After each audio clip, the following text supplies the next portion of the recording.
we could give you more time, but you just have to let us know. So we will ask that we be directed to our various breakout rooms, at least for the first 30 minutes. Then we will get back to the main room for a quick recap before we begin today's sessions. I hope that is clear. We will maintain our groups, and I hope that today we will be present for our group activities.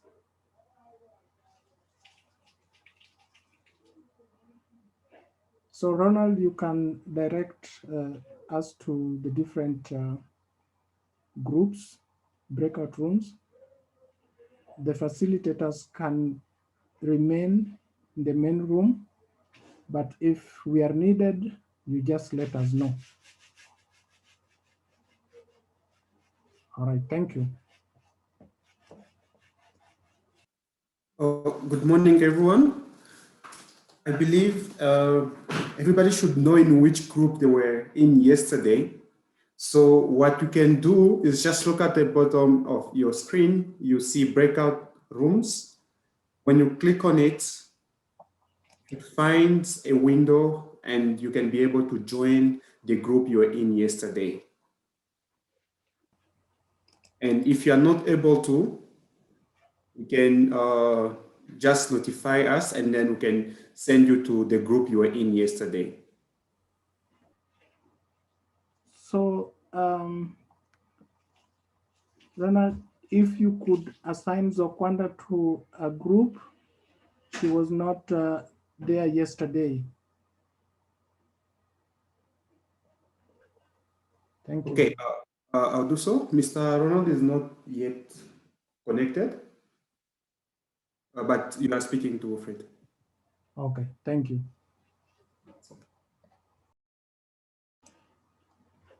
So there are so many people here and they should be in their rooms. The rooms are empty. Please, could you move to your respective rooms? Thank you.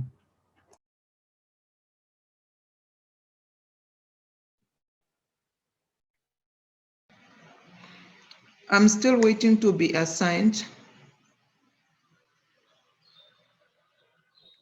Please help me join. Thank you. Please.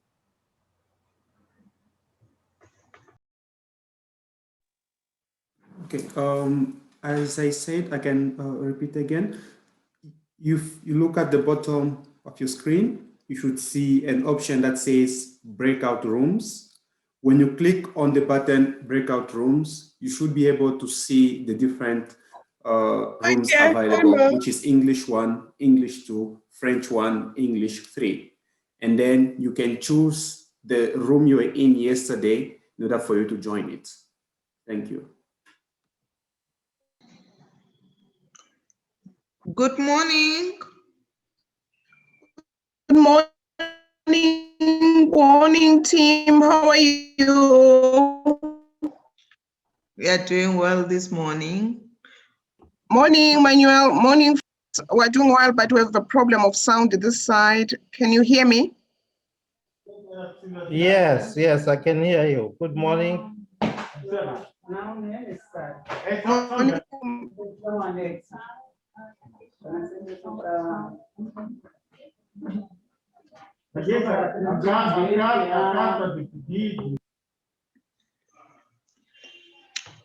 Since we presented yesterday, what is expected from us? Only to join the rest of the team after 30 minutes? Yeah, so what is expected of you is if you have anything that you are not able to do yesterday, if you have any group discussion, reorganizing yourself, anything that you want to work on. Remember yesterday, some of us started coming up with a project idea. So we just thought that at least if you have the first 30 minutes to do those things, that will help the groups. If you don't have anything, you could just wait, and then you will be redirected back to the main room after 30 minutes. Thank you. Morning, Husband. Welcome. Good morning. Morning, Husband.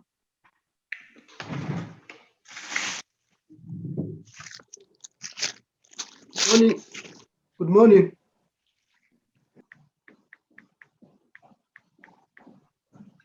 Team, we were advised we need to narrow down our intervention. Are we to work on it now, or what do you suggest? Yes, you could go ahead and work on that, because remember I said today we will delve much into that. But you, as a group, you can work on that so that you'll be much prepared for the first session of today.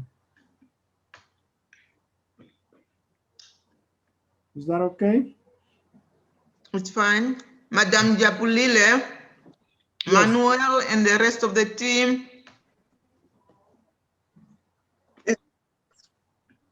So Jabulile, just go to your yesterday's room.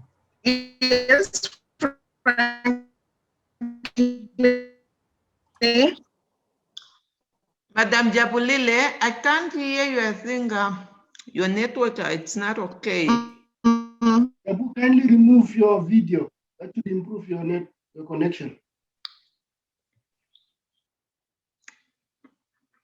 Yes, my dears, I couldn't be part of. Yeah, I couldn't.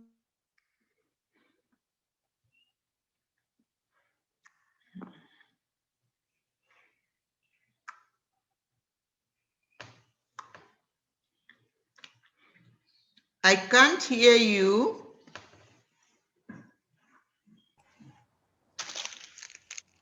Jabulile, are you asking a question?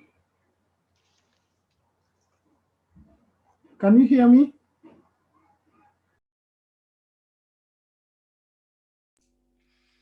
Okay, welcome back.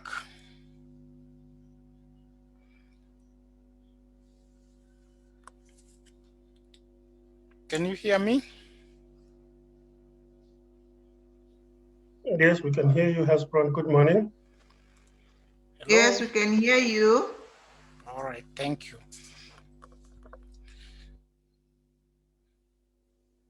So we would like to know what was going on in your different groups, whether you find that session useful or we should scrap it off based on your experience today.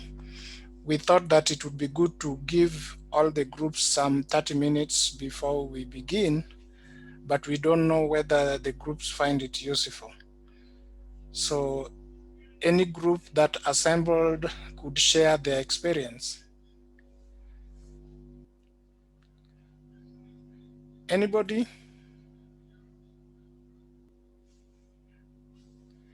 What does silence mean?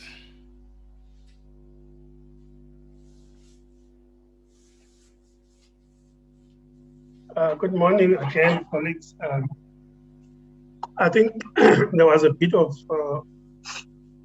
on my part, there was a bit of confusion. I think it ended up being Maria and I in one group. Hello? And I think maybe Nobody would like to talk?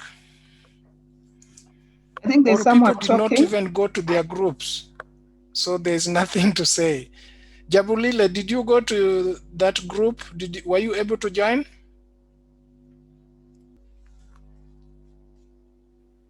Esbon, there was someone talking just before you came in. Oh, I've I not. think it was Leo, if I'm not wrong. Okay, how come I didn't hear?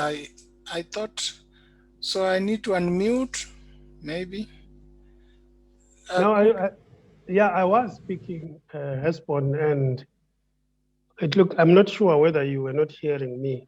No, I wasn't, and I'm sorry. Okay. If you could just, say what you, yeah, just. No, that's fine. Look, I think there was a bit of a mix-up in the groups. I ended up with Maria, and then I lost her, and I ended up alone. I was looking for my group members. I remember the names, but I could not find them. I'm not sure whether they joined late or what happened there. I don't know what. Maybe Maria found them. She can share her experience. I was looking for Jalos and Teboho, because Teboho had our presentation. Okay. And we wanted to start with the presentation, to look at the presentation and then perhaps look at the gaps that were identified during the presentation and maybe try to address the gaps and beef them up. But we didn't get to do that because we didn't have the scribe who had the presentation. Thank you. All right. Thank you, Leo, for your feedback. So for English 1, according to my record, the people who were there yesterday was Jailosi, you, Leo, Maria, and Mulapo. So I don't know if... and Teboho. Oh, and Teboho too. Okay. Yes. So moving forward, please, that would be, those would be the people in English 1. So just make sure that you stick with your group. If you must change, please let us know. We expect that to be the composition of group English 1, that group. Okay, could we hear from English 2? English 2, we were supposed to have Genevieve, Jabulile, and Ejala. Maybe there could be more. I see Nicholas there, but Nicholas is, from APHRC. So Manuela also belonged to group 2, English group 2. Okay. So were you able to do anything?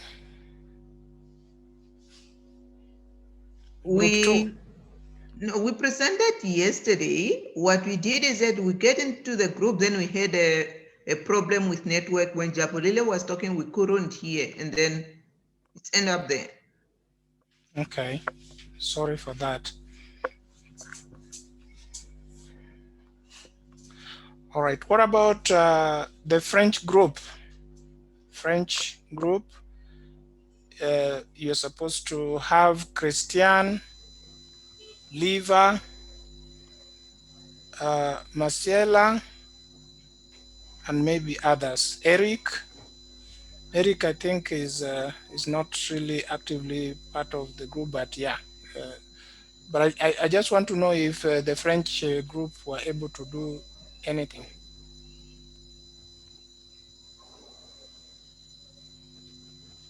Bonjour. Bonjour, Liva. Oui, bonjour. Comment allez-vous? Good. Ah, ok. Là, nous ne sommes que 2, Christian et moi, parce que les autres, Marcelia et Phare, ils ont un petit problème de connexion. Mais comme nous avons déjà fait notre présentation hier, et je crois que pour le reste, nous devons faire quelques échanges avec nos collègues. Mais comme j'ai dit hier, je vais préciser que le PNUD se charge de la formation du personnel et des parlementaires concernant le renforcement de capacités. Non seulement le personnel administratif, mais les assistants parlementaires, les conseillers techniques aussi, des députés. Alors, pour le moment, le renforcement, c'est pour pouvoir étudier dans chaque district des députés. Alors, la formation focus directement sur la base. Et ce sont les assistants parlementaires et les conseillers des députés, de chaque député, qui collaborent avec eux directement à partir des formations qu'ils ont eues concernant le renforcement de capacité. Merci. All right. Thank you very much. Je vous en prie. So one thing I picked was that there were only 2 people. However, because you presented yesterday, you felt that there was not much, and that is okay. We want to make sure that we have at least 5 people in each group. So if you've been assigned a group, please make sure you participate, you join that group during breakout sessions so that the group can be well represented. Okay, is there any other group that met today and we have not given you a chance to share with us? Okay, thank you.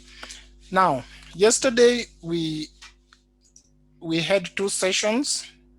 The first one was led by Joseph, and Joseph gave an overview of grants proposal writing. Then it was followed by Stella. Stella focused on identifying relevant funders or calls.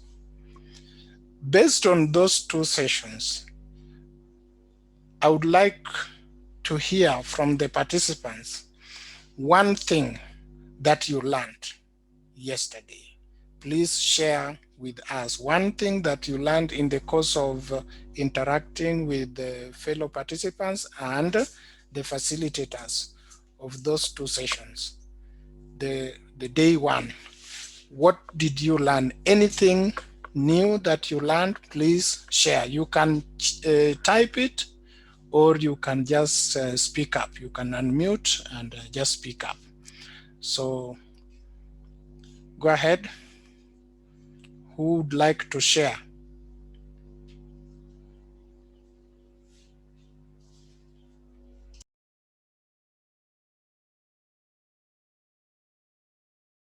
Just one thing.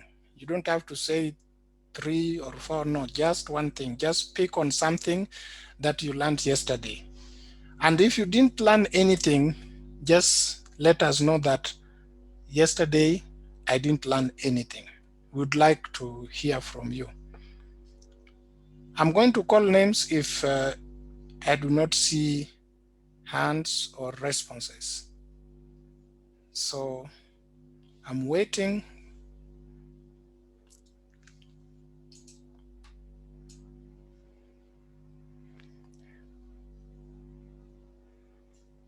Hello?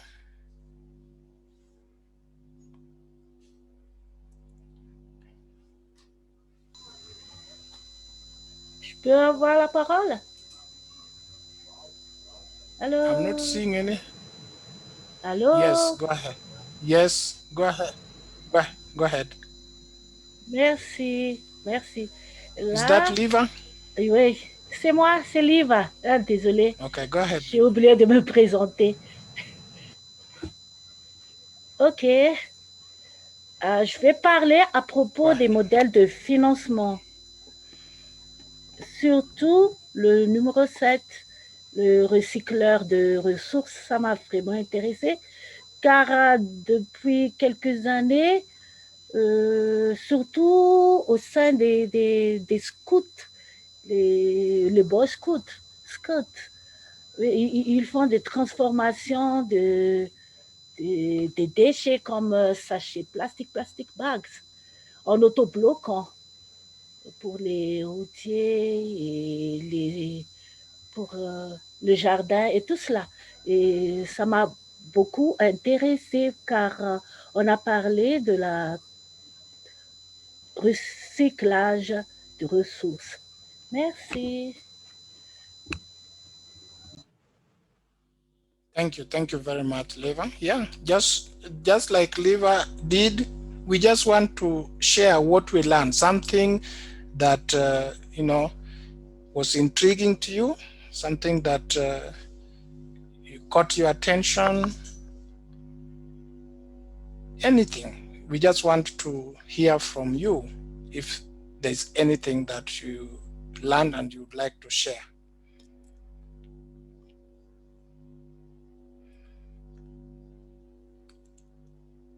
Jailosi, something to share?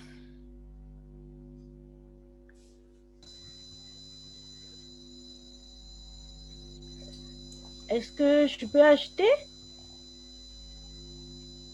Est-ce que je peux encore parler? Je peux avoir la parole?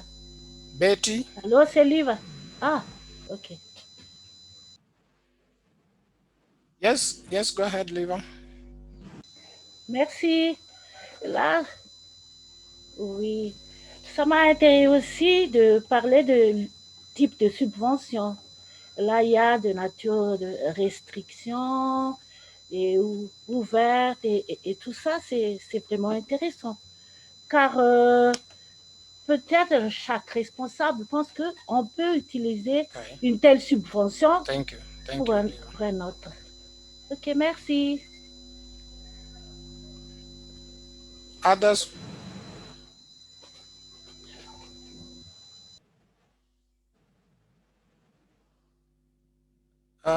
Whom have we lost, Liva?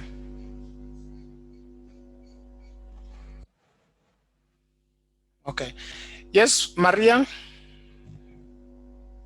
Go ahead. Okay, what I learned yesterday is regarding the funding sources. Yesterday, at least after hours, I managed to go into one of these websites. And I learned a lot because there are guides that are assisting you or telling you how to apply for funding from different funders and so on. This was quite really interesting and I've learned a lot. Thank you, Maria. So you actually literally went to some of those websites and tried to look for opportunities, and in the course of doing that, you say that you learned something. Were you able to get an opportunity, potential funding opportunity? No, what I went through was those different guides. Okay. There are booklets, forms, guides that are guiding you how to source for funds or how to apply for funds of different funders like the Gates Foundation and all those. Okay. The different guides that I've found in the website, but then there were a lot, so I could not really go through everything. But Okay. really now I know where to go because I even get a chance to register or to subscribe for free. Yes. So at least when I have time, I'll be able to go through and peruse and see what else can I get. Okay, good. So that was really helpful. Thank you. Thank you. You're welcome. Yes, Teboho. Maria, you can put your hand down. Thank you. Yes, Teboho, I can't hear you. Good morning, Hezbon. Morning. And the rest of the participants. Yesterday, I was fascinated by the resource recycling model. And here, in this case, I stand to be corrected. According to the presenter, it was like when goods are nearing their expiry date, instead of letting them to go to waste, it is best that such goods are given maybe to the poor. Now, I have been wondering whether that is ethical, because to me, something that is nearing its expiry date, it might be harmful to the health of whoever consumes that item. So if I'm wrong in this case, I would like the presenter to clarify that for me. Thank you. Thank you very much, Teboho. Is there anybody who would like to comment before I do? Leo, would you like to respond to Teboho's question? No, Hespon, I'm not responding. I just wanted to also contribute. Yes, contribute. Okay. I think for me, what was also interesting was that when you look for funds, you also study the potential funders so that you can align yourself to what it is that interests them. I think that was very useful for me, because normally you just write a proposal and then you send it without looking at what the funders' interests are and what are they most likely to fund. I think that was very, very interesting for me. Thank you. Thank you very much, Leo. So back to Teboho. I think it depends. Let's say you have some laptops. And so let me contextualize it. At APHRC, we buy laptops for different grants, and after some time, they become, very, I would say, costly to continue working with them, because you have to replace some parts and things like that. So instead of doing that, at some point, based on how long we expected the laptop to last, we find that we dispose of this. If the institution prefers, then the institution can literally sell this. But instead of doing that, we can choose and maybe give them to some, let's say, some high school kids who are maybe just learning how to work on some IT-related, projects. So the fact that we are disposing them or giving them to other people doesn't mean that we are giving rejects, because it is still usable. But for us, maybe because we want a very fast,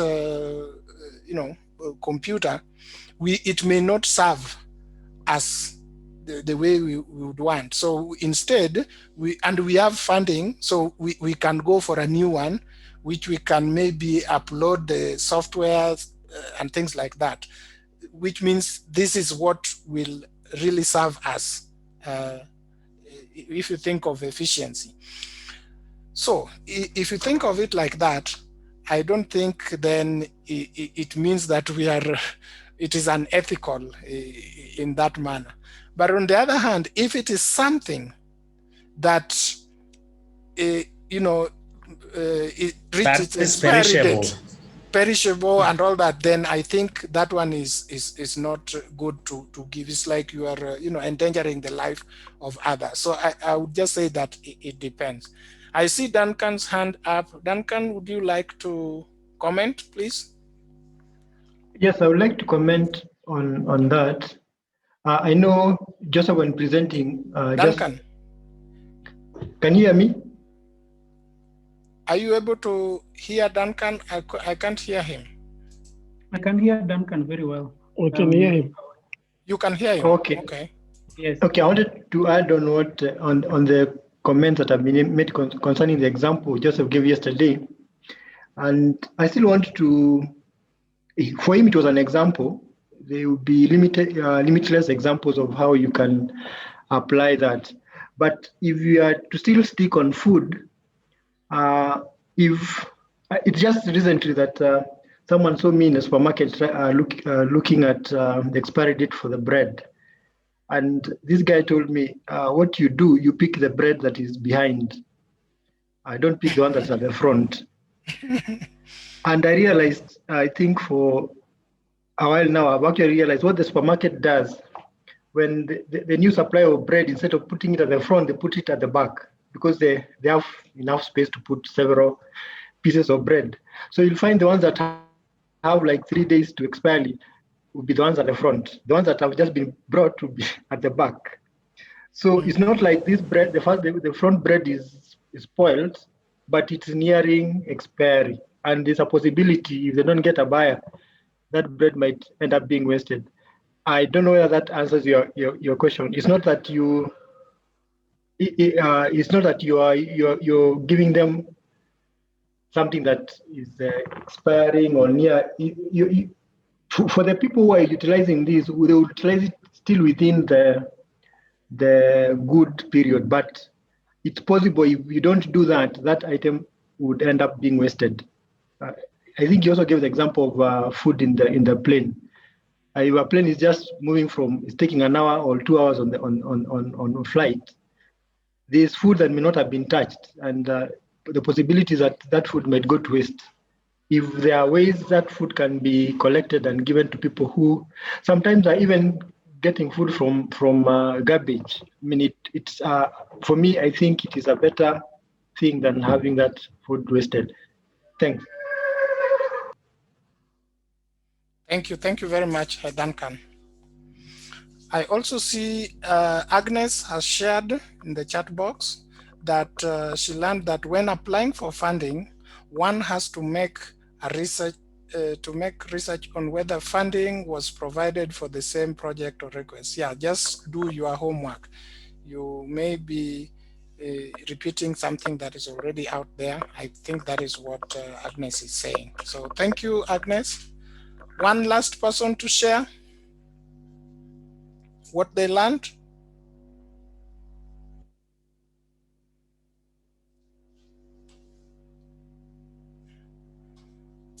All right.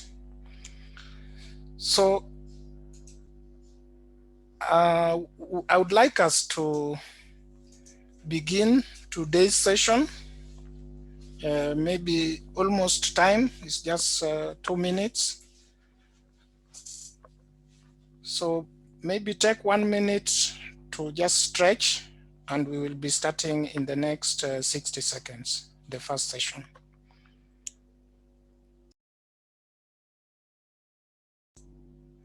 Right? So today we are going to look at problem statement, goals, and objectives.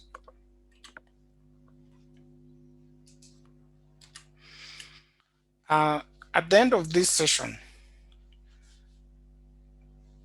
my expectation is that you will be able to share with us the problem that you will be addressing in your project.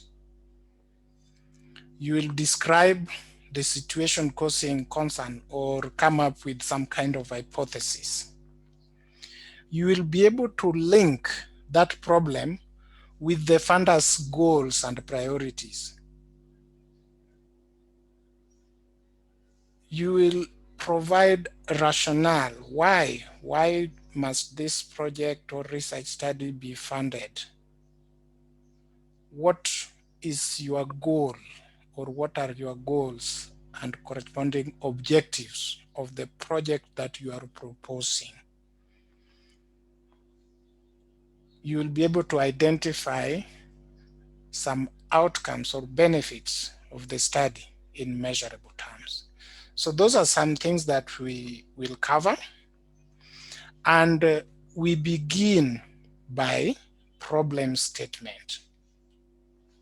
So I would like to highlight what Agnes just shared with us, that she learned that when you are applying for funding, you have to do some research. So think of problem as reviewing what is existing evidence on that particular project, idea, intervention, whatever it is that you are addressing. What do we know about it? Is there somebody already working on it? If yes, what have they done? So what previous projects or studies would support what you are trying to propose? How does your project relate to existing efforts? You may claim and make a lot of noise that this is a great innovation that I'm trying to do, or this project that we are coming up with. But before you make a lot of noise, step back one step and ask yourself, are there similar existing efforts? Or has somebody done something similar to this? If yes, then are you extending what they did? And you have to let us know what it is that you are doing differently, because we don't want you to duplicate. It would be a waste of resources, your time and other people's time, and even money, if you are funded to do something that is already done. Is it that you are going to, by doing your project, you will be strengthening some collaboration between existing initiatives? Is it unique or innovative, and how? Is it that you are going to do it differently? How differently? So in a nutshell, the goal is to show that your project should be funded. You build a strong case to the funder. The funder listening to you or reading your proposal should feel like, oh, this one must be funded. The way they've presented this, I can't believe this must be funded. So if you are able to package your proposal in such a way that the funder or the reviewer would be able to act like that or respond like that, then that would be fundable. So let us think of what the problem statement entails. Some questions that you'd like to consider to help you in thinking about your problem statement. One is, what is it that you want to address? It must be clear to you or to the team as a team what the problem that you are trying to address. There has to be some problem, quote unquote, that you are trying to address. What is it? Why or how is it a problem? Is it important? You may claim that it is important. To somebody else, it may not be important. So can you demonstrate why you think this is important problem to be addressed? As I said, it is very rare for one to claim that they are coming up with something new, completely new, nobody has ever done. In most cases, we are improving or we are taking a different direction, we are, that kind of thing. So it is important to bring us up to speed regarding your problem. What do we know? Who else has addressed this? And why are you proposing a different route to solve this problem? That is important to consider. Will addressing the problem help the funder fulfill their goals and objectives? That question should always be ringing at the back of your mind as you continue writing all the sections of the proposal. Anything that you do, be it budget, be it the background section, be it the appendices, anything that you put there, the goal is to convince the funder that this is important and it coincides with your goals or priorities. So that is important. Another thing that is important to consider as you think of your problem statement is, how is your institution uniquely positioned to conduct the project?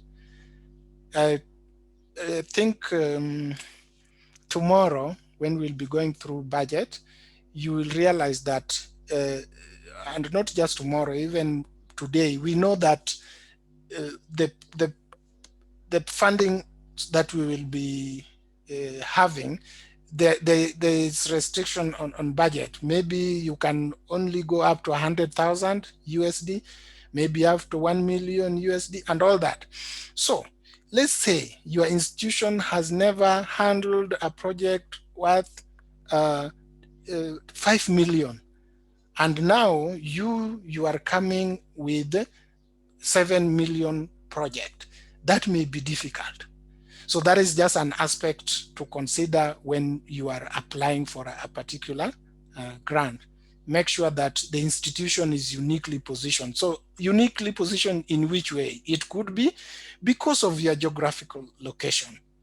Maybe your project is focusing on urban street children, and your institution previously worked on that, or you are close to an urban center, things like that, just to show that we are positioned in a unique way to conduct this project. Maybe prior involvement or close relationship to the clientele that you are targeting. That is important to communicate, because it shows that you are uniquely positioned to address the problem. Maybe you've conducted some pilot study or some kind of needs assessment, then that is a good thing. That is something important to communicate, because you are not starting from scratch. You have something to start from.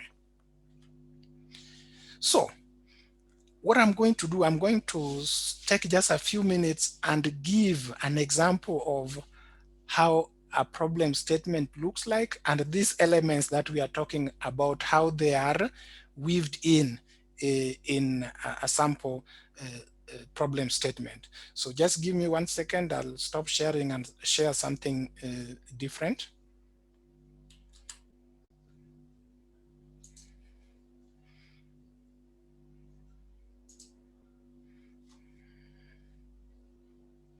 Are you able to see the text I've put, or should I stop? Are you seeing a different thing? Can somebody confirm to me? Are you seeing anything? Yes. Yes. Okay. All right. Thank you. So I don't know if you are able to read it, but I'll read it. So let's read this paragraph.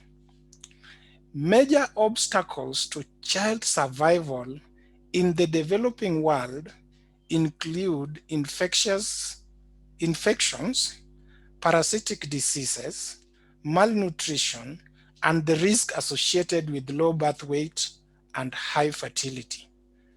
And then you get some citation where this is coming from.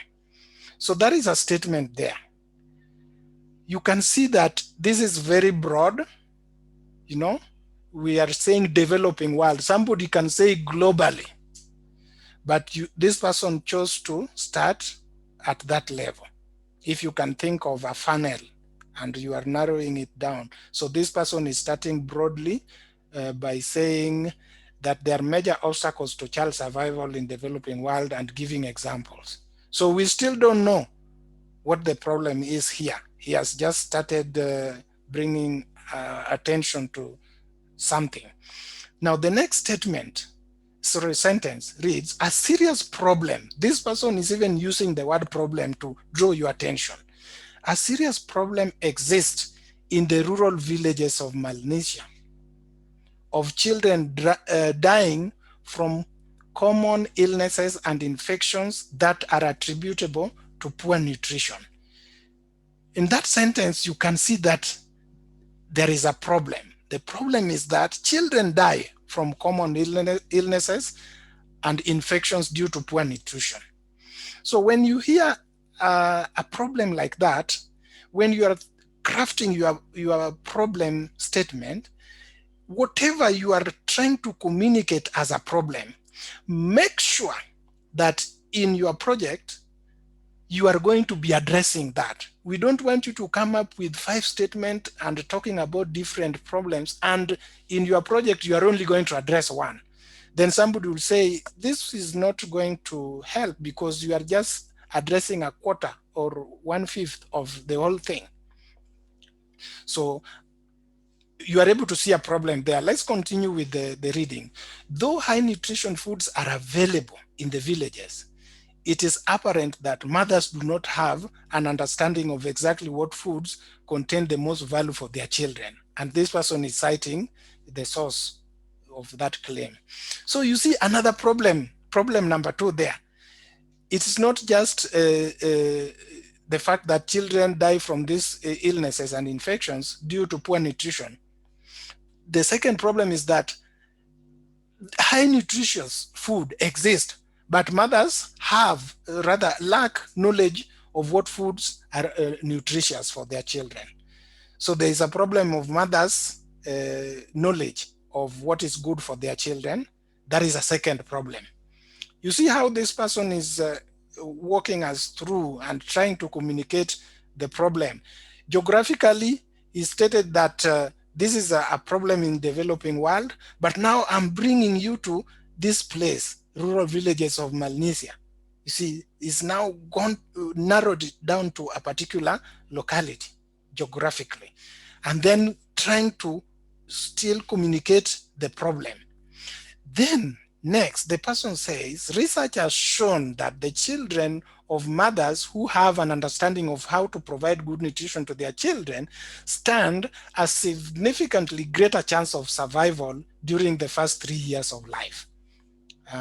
Specifically, it's 7% survival rate compared with children of mothers who do not know how to provide good nutrition. And again, this person is telling us where this is coming from. Now, in that long sentence, what is communicated is what is known. Now that this person has communicated those two problems, the problem of children dying from common illnesses and infectious disease due to poor nutrition, so the problem of nutrition, and then the second problem is the mothers of these children lacking the knowledge of which foods are nutritious, even though nutritious food may be available. Now, what do we know? We know that mothers' knowledge about nutrition is important. It is actually associated with child survival. That is what is known. Then now the second paragraph, this person is communicating what they are going to do. So the use of volunteers to provide community service is a new concept in this locality and can be capitalized upon as a viable way to provide trained manpower for offering educational services.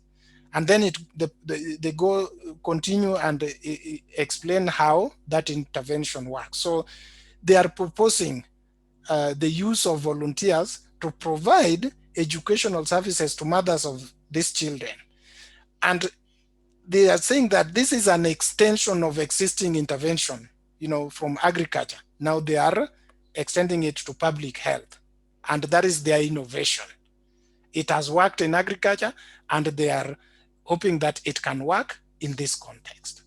So that, the way this is communicated, this is just an example. I'm not saying that this is the best way, but at least you are able to see how somebody is communicating that this is the problem, and this is what we know. This is how it can be solved. Notice how the person or these people who the team here are packaging the problem. I hope you've been able to learn something from that. So let us go back to the presentation. And at this point, if you have a question, please let me know. I'm not seeing any hand up. I'm also not seeing anything in the chat box. If there is, please draw my attention.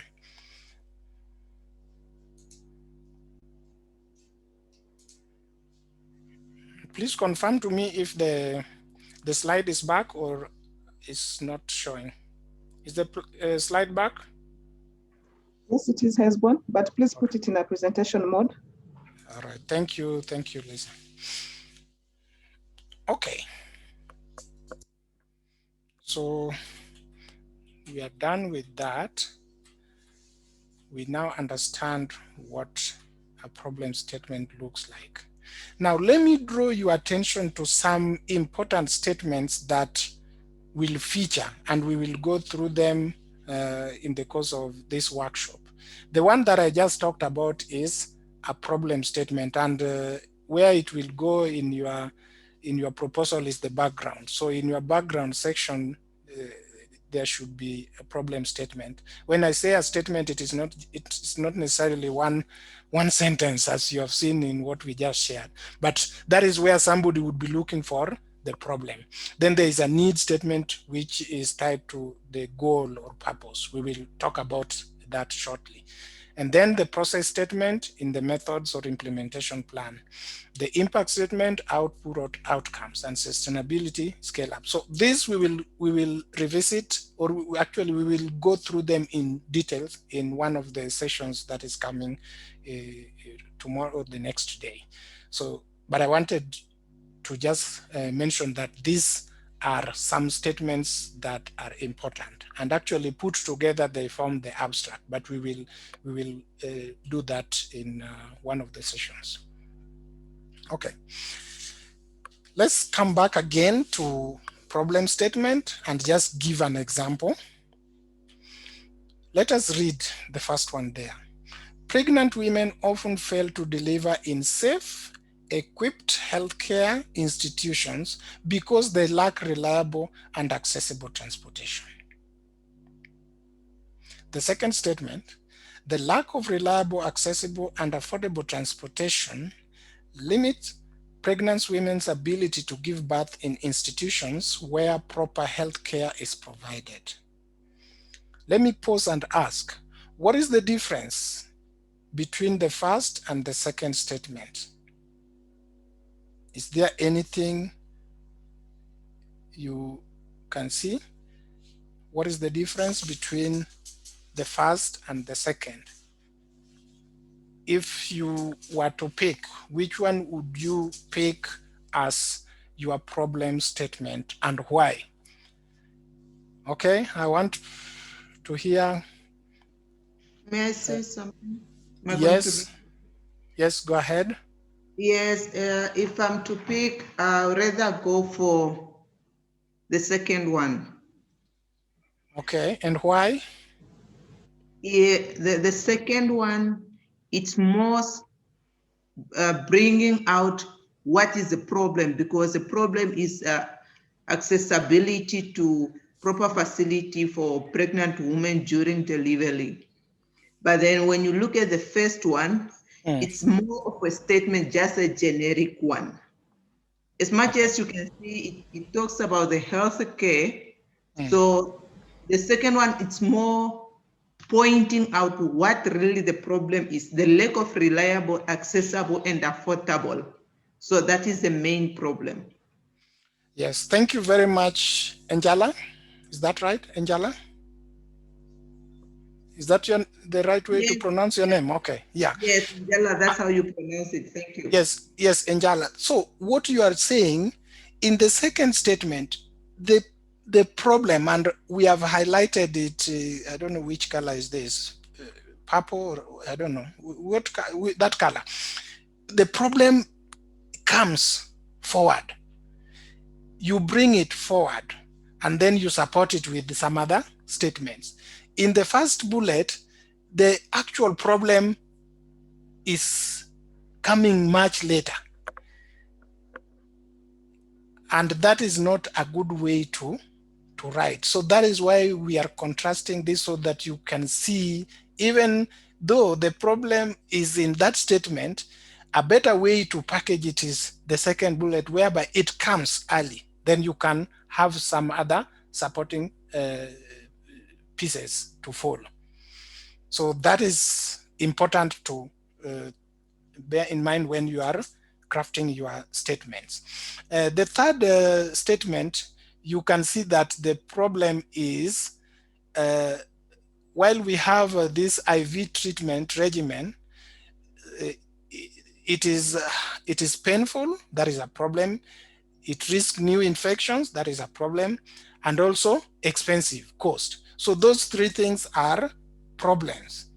And so we think that whatever is going to be proposed will be addressing the side effect or the new infections or the cost. By crafting a statement like that, somebody reading would now be looking forward to, now that you have told me this is a problem, what are you going to do? What do you propose? It should be such that when you are done with the statement, the person is anxiously looking for what you are going to do. But if you claim that you've crafted a problem statement and somebody is still asking, what is it? What is the problem now? Then now you've not done a good job. You need to come up with a statement or statement such that somebody reading it can clearly see that this is a problem. Just like Njala was able to point out the real problem is to do with accessibility and all that. Okay, there is another problem, but with this one, you see the cost and complexity is coming at the end, which we say is not a good way to package, but at least you see the problem there. Okay, so those are examples of problem statements and how to craft them. I think we've done that. We mentioned, and I'm emphasizing, that it is very, very important to link your project with the funders' priority, funders' goals and objectives. So you should ask yourself, does my project match the funders' priorities? How do you know that? You read the RFR request for application or RFPs and the instructions that they put there. Read it carefully and understand what the funders' priorities are. Read and reread. I think Stella said, read, read, read. It is important. And every time you read, you will be seeing something new. And you'll surprise yourself. I thought I had read this. So read, and as you read, you highlight the keywords, the key pieces. So what are the keywords that the funder is emphasizing or is using frequently? Some people actually just copy the whole thing and do word cloud to be able to see what are the major words or most frequently appearing words. That helps you so that when you are trying to tie your project to the funder's priorities, those words are used because those are the key words. Look for statements that match your project focus and goals and see how it links to the funder's priority. Something to ask yourself, and I think one of you pointed it out, look at other projects that the funder has supported in the past. That will help you know whether this funder is not interested in this area. Or, yeah, I thought that this funder was not interested, but look, they supported these people who are focusing in a similar area. This must be a good or rather potential funder. Now, make note of how your project fits with the funder's requirements and incorporate those things in your proposal. You do this in different areas, in the cover letter, in the abstract, in the summary, in the main body, the different sections. If you can do that in many places, it is to your advantage because wherever a reviewer is looking at, they will be able to see that, oh, there is a close fit. This is exactly what we are interested in, and this is what they are focusing on. So it is, in a nutshell, it is very important to make sure that your project aligns well with the funder's stated priorities and or requirements. Now, justification or rationale. In simple terms, it's just an explanation of why your project must be conducted. What do we stand to lose if this project is not conducted or not funded? In other words, what negative thing will happen if the project is not carried out? Another way of thinking about it, what positive impact do we stand to gain if we conduct this study? Okay, so it is important to communicate that. And how do you know? Look for what has been done to enable you see the gap that you will be filling. That will help you come up with a statement regarding justification or rationale for your project. If you don't look at what has been done, you will be thinking that you are contributing or making some big discovery or a great project, and yet you are duplicating, and that is not good. Okay. Now we want to transition now to what is goal and objective of your project, of your study. In non-technical term, very simple term, a goal is a large statement. Actually, that is not a good word. A broad statement, not large. A broad statement of what you hope to accomplish. And usually, it is not measurable. And we'll see shortly examples of goals. So it's just a broad statement, what you hope to achieve by conducting this project. That is your goal. Now, what about objective? Objective is a specific statement of what your project will accomplish. In other words, from goals, we can now break it down to something that is measurable, which will enable you, put together, will enable you to achieve the goal. So under one goal, you can have a couple of objectives, which if done, then you will achieve goal, which is a broad statement of what you want to accomplish. So normally, we would want your goals to be measurable. Let it be talk of something that you can measure. So SMART, I hope that we are familiar with that: specific, measurable, attainable, all that, time bound.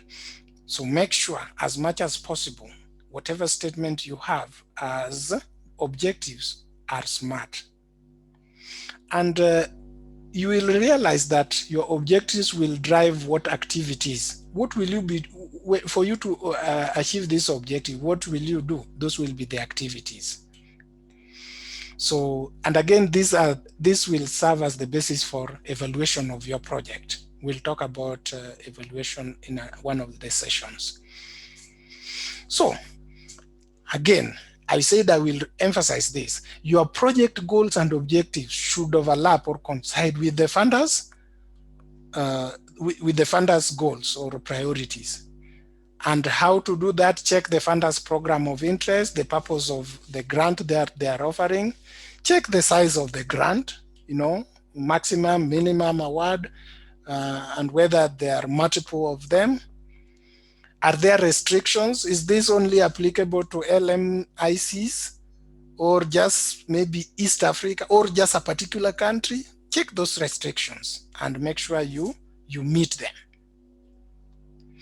Again, this one we said earlier, check past awards just to assess your likelihood of success. Are they funding people working in this area? Those are important things to check. And the idea is to make sure that your goals and objectives, goal is broad, but objectives are specific. The goal and objectives should overlap with those of the funder. That makes your likelihood of success high. So, a research question. This applies, it may not apply to some of us if we are not going to be conducting a research study. If your project is not, if you're not going to be doing research, then this may not. So I'll just go through it very quickly because I know that this may not be applicable to many people. But it is important to define a clear research question which is aligned with aim. Aim and goals are used interchangeably. So you just need to read the funders, which term they are using. Some use aim, some use goal, but they are both broad statements of what you want to accomplish. Objectives is the same. I don't see it being used, except that some people refer to specific objective or specific aim, that kind of language. The idea is that one of them is broad, one is narrow. And objective is narrow or specific. The research questions that you formulate, you need to make sure that the research questions formulate the research problem. From the research question, the problem is embedded and the two should be speaking to one another. And I'll give an example to clarify what I mean by this. remember that the scope of your research question is informed by the aim and objectives. The two should be aligned. But very briefly, what is the difference? Aims and objective. I think we have said this. Aim and goal are used interchangeably, while objective is specific. And so that is the difference. Okay. So that is exactly what we just said. Aim or goal, what you hope to achieve, broadly stated. However, objectives, specific. And one thing I didn't mention earlier is that when you are thinking or crafting your objectives, use strong verbs, examples, to collect, to construct, to classify, to develop, to devise, those kinds of terms, as opposed to weak verbs like the objective of this study is to appreciate, to inquire, to consider, to learn, to know. Avoid those weak words. Use strong verbs like the ones shown there. So here is an example. The aim or the goal of this study is to examine whether enhanced management practices can improve health outcomes for newborns in Kenya's district hospitals. So that is what the study aims to achieve, or the project. And to achieve that, we have three objectives. One, to examine association between this and that. Then they will design an intervention, and then they will evaluate. So that is an example of aim and then the objectives. And we could have questions or comments as we look at this. Here is another one. The aim of our study is to assess the effects of organizational culture on employee productivity in international research organizations. So that is the aim. You can see it is broad. Now, for us to achieve that aim or goal, what will we do? We will identify factors impacting APHRC's culture by first quarter of 2021. I think this was written, we did this for previously because first quarter of 2021 is already passed. So, but the key is the use of the different active verbs to identify, to analyze, to formulate. And there is attempt to even put the time aspect. Remember the SMART objectives, there's some attempt to do that. So from the aim, we are now we drop down to objectives, which we argue if done or accomplished, then we'll be able to achieve the aim. So that's why I said that the two are related or should be linked. However, it is important when you are thinking of your objectives to make sure that they are independent. What do I mean by that? Achievement of objective 1 should not interfere with the achievement of objective 2 and or 3. So that is very important to the funder, because if objective 2 depends on achievement of objective 1, then it means that if one fails, that is the end of the project or the study, and that is not a good thing. That's why you should try to make sure that your objectives are independent of one another. And that is easier said than done. It is important as a team to make sure, as yourself, these are the objectives we have come up with, and we know that if we carry them, we will achieve the goal or the aim. But is achievement of one preventing or dependent on the other? If the answer is yes, then we need to rethink our objectives. I'm pausing to check if there's any comment, any question.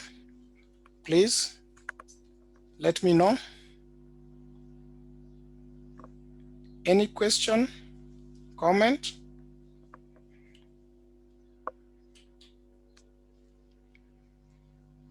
Okay. So here is just an attempt to align all these things from the research question, the aim or goal, and then the objectives. So let's say your question is, do the level of employee motivation differ between research organizations and academic institutions? So at APHRC is a research organization. University of Rwanda is some academic institution. The question somebody may be wondering is whether level of employee motivation differ between those two institutions, just by example. That may be what you are interested in. And so the aim is to assess the level of employee motivation in research organizations compared to academic institution.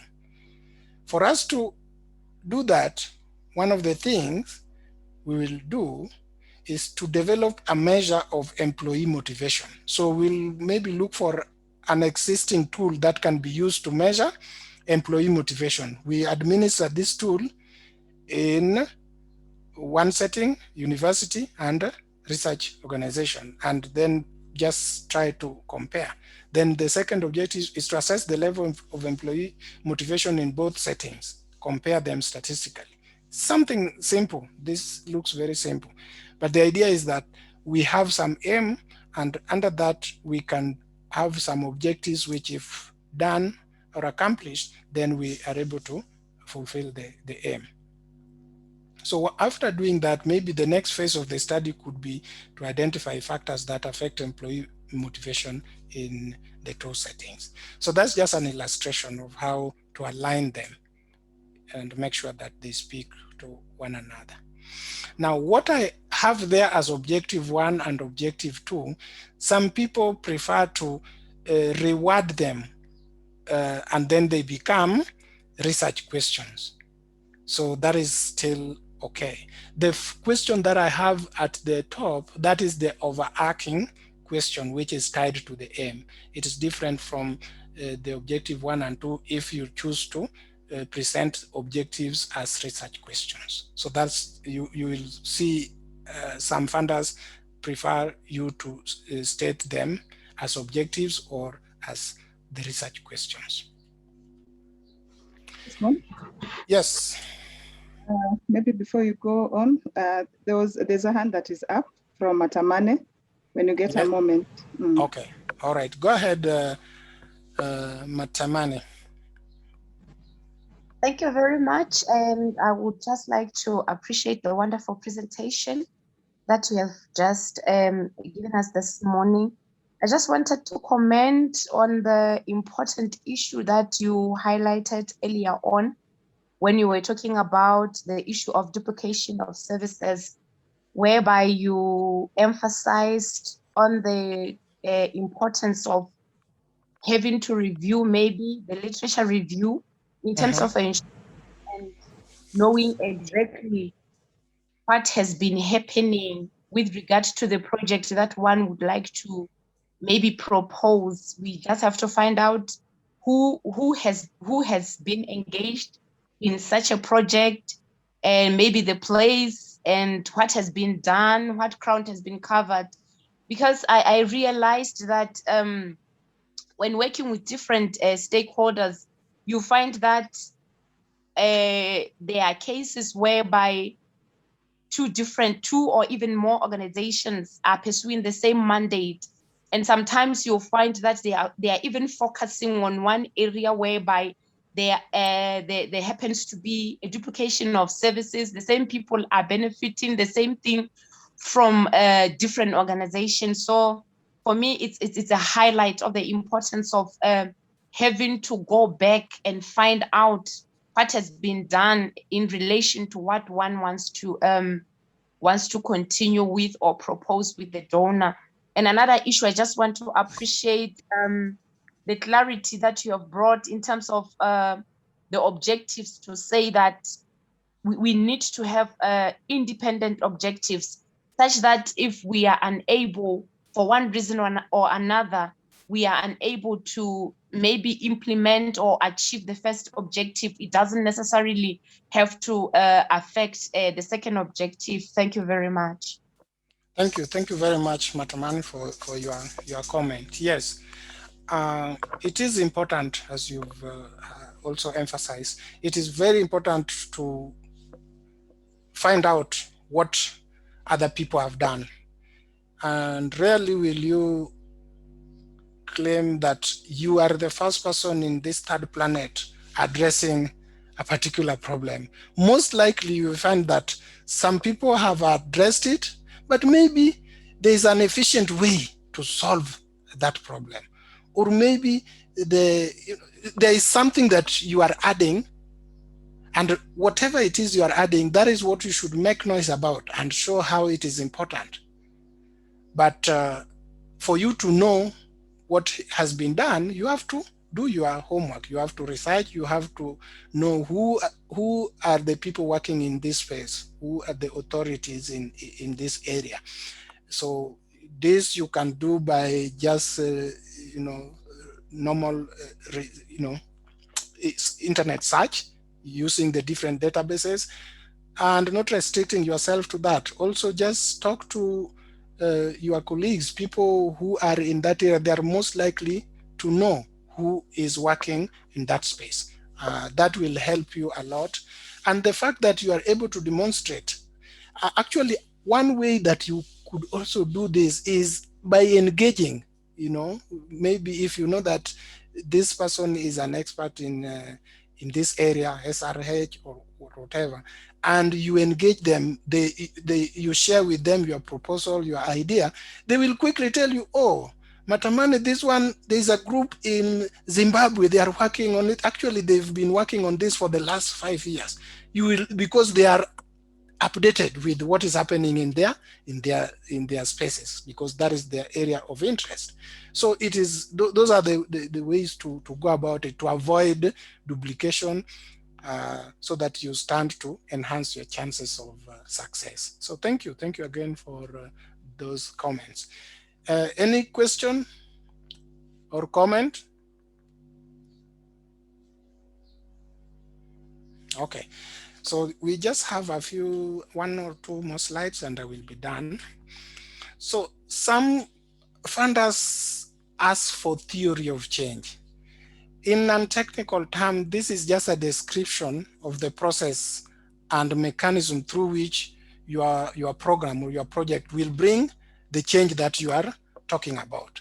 So it basically communicates how it works and why it works. Why, by doing what you are proposing, we should be able to get, or rather receive the change that we are expecting. So some people use other synonyms, action theory, logic model, or causal pathway, but the idea is just to describe how the change will come about. So if you are asked, you will just do that. And here is just a diagram showing a theory of change. And some people, if they ask for logical framework, is just starting from the goal and the outcomes that we'll get and the output that will result to those, and then the activities that will yield those outputs. So these are just ways of communicating how the change that you are proposing will come about in diagrammatically, and also you can also explain in text. But if they ask for a theory of change, try to support it with a diagram to help, because they say a picture is worth, I don't know, 1,000 words or something. So it helps somebody to see what you are trying to propose. I'm not spending much time here because not many funders ask you, but it is just important to know that that is also a way you can demonstrate what you are proposing and why you think it is going to work. Okay, that is what I wanted to share with the participants. Okay, so somebody's asking, what is the difference between an outcome and output? I'll use the slide on the theory of change, and on the right-hand side, you see the logical framework. So we will be carrying out different activities. I don't know how I can move so that you are able to see the difference, but let's say we have a broad goal. For us to achieve that goal, you remember we said we need to have some objectives. So under those objectives, we will be doing some activities, because there are different activities that the project will be implementing, and immediately for any activity or sets of activities, there will be some outputs. Let's say an example like what we have now, this training. We will have maybe how many people participating, so that somebody can say the training was successful. If we are expecting 50 participants and only 10 people showed up, you see, just the number of people, let alone what is going on in the grant proposal writing workshop. So that may be something, but the number of people, the number of sessions we had, those can be considered as output. But even more specific, we can say there is some outcome. Let's say an outcome or a product here for this training is somebody would be able to put together a rough draft of their proposal. That is a product, an output of this, that somebody can look at it like that. But somebody can insist that, no, that is nothing. All I need is somebody to be able to submit their proposal. That to me is now something meaningful. That can be, an outcome. But somebody can still argue and say, no, just submitting is not enough. Was it funded? You see, now if you start thinking of those outcome, you think in terms of time, because I don't expect somebody to have a funded proposal after 1 week, because that will take time. So that thinking is how you should think of output, outcome, and impact. For impact, like if we are using this workshop as an example, we can't talk of impact in 1 week or 1 month or 3 months. We will know if we wasted time, maybe 1 year from now or 6 months from now, if no proposal, nobody, no team is engaging in any grant writing related task at all. You see, if after this, the SADC PF people are able to submit, they were initially submitting just 5 proposals in 1 year. Now they are able to submit 15, and they can attribute it to this workshop. Then we say that that is some impact. We created some impact, and that we only tell after some years, or at least a year or some 6 months have elapsed. So that would be my example, but we will cover this in other sessions. So it will become clearer as we look at other sessions. Any other question? Yes. Next one, I just wanted to comment and just add on to what you have said. Yes. Just mentioning that an output, when you're dealing with an output is a product of something that you did as an organization or as an individual. Mm-hmm. What came out of that? But an outcome goes beyond that to find out what did someone outside do. Mm-hmm. So it goes beyond what is within your control to something that depends on an external participant or individual carrying out. I just wanted to add that clarification. It has to do with a behavioral change or a change that has resulted from something that you did. Okay. Thank you. Thank you very much, Flora. I hope that helps. Okay, I'll stop sharing to see if there are questions.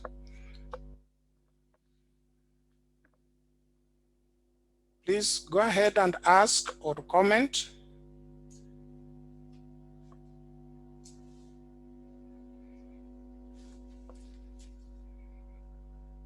All right.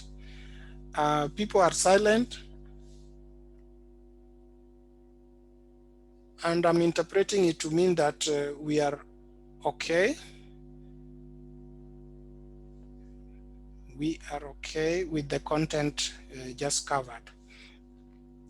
So according to my watch, it is 11:53 East African time. That means we were able to finish at least 30 minutes before time, actually 30 something minutes. And after this, we were supposed to have a health break of 30 minutes.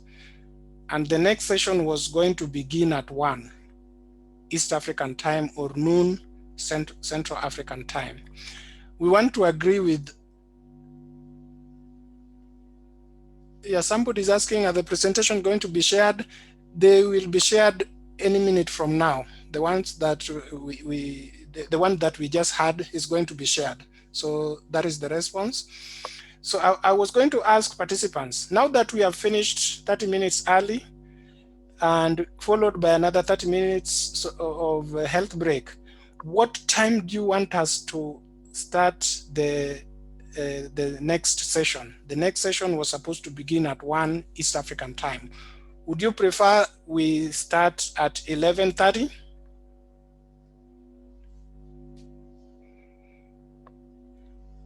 Remember, we said that we will consult and agree, and that is what I'm doing in response to yesterday's feedback regarding timing. So I need one or two people at least to speak up. 11:30 sounds good. Okay, thank you, Leo. Somebody else? I suggest 11:30. Thank you, Teboho.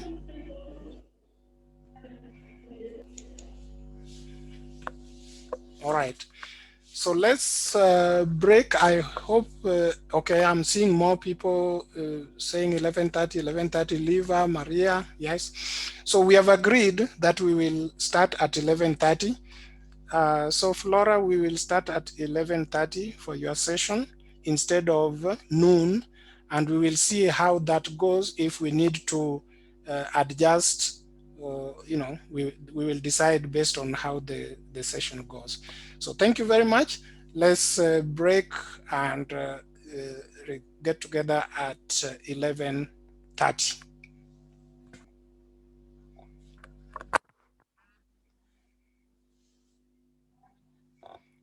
So welcome back, everyone, and we are ready for session 4.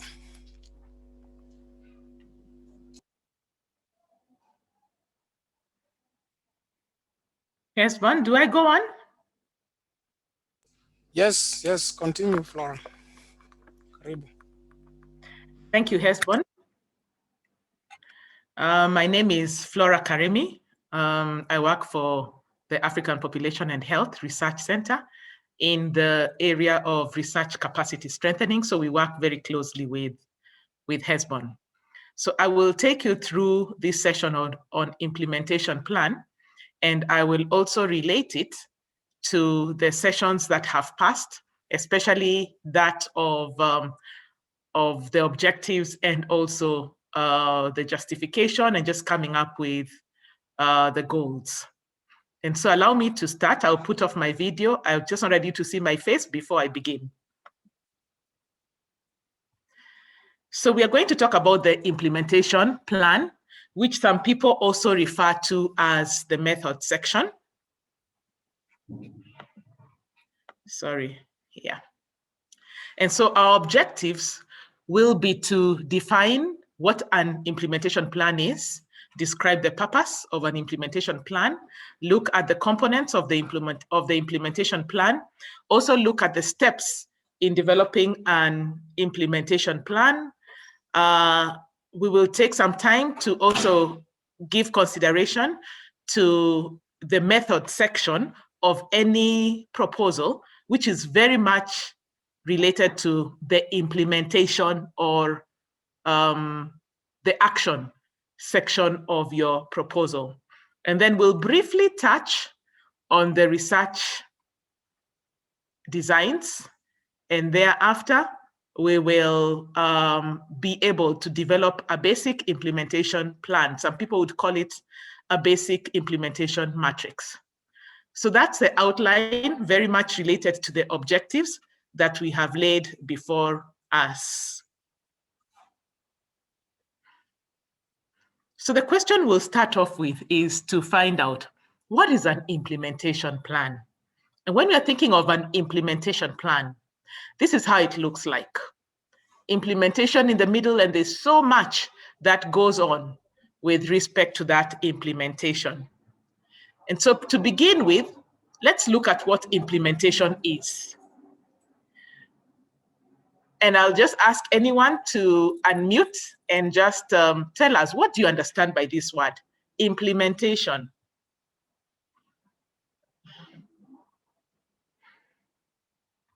You could unmute.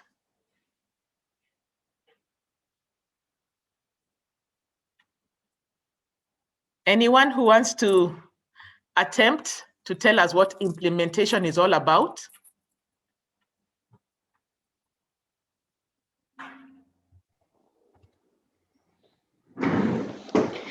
Is to put into action, or to put into practice, or to do what you have planned to do. Thank you. Thank you. I like the words that you have used. It's putting into action, putting into practice. Some people would even call it carrying out an activity, or even executing what you have planned to do. And so that is what we are referring to as an implementation.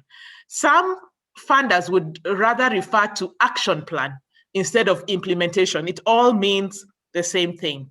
So when we are thinking of an implementation plan, we are thinking of documenting all the steps that will lead to the successful completion of the project. So it includes all activities, all tasks, all targets that we have, all dates that we have put together, the responsibilities that we are considering, the budget, and the assumptions. And some people would even work on risk assessments, which are very closely related to assumptions. So why do we need an implementation plan?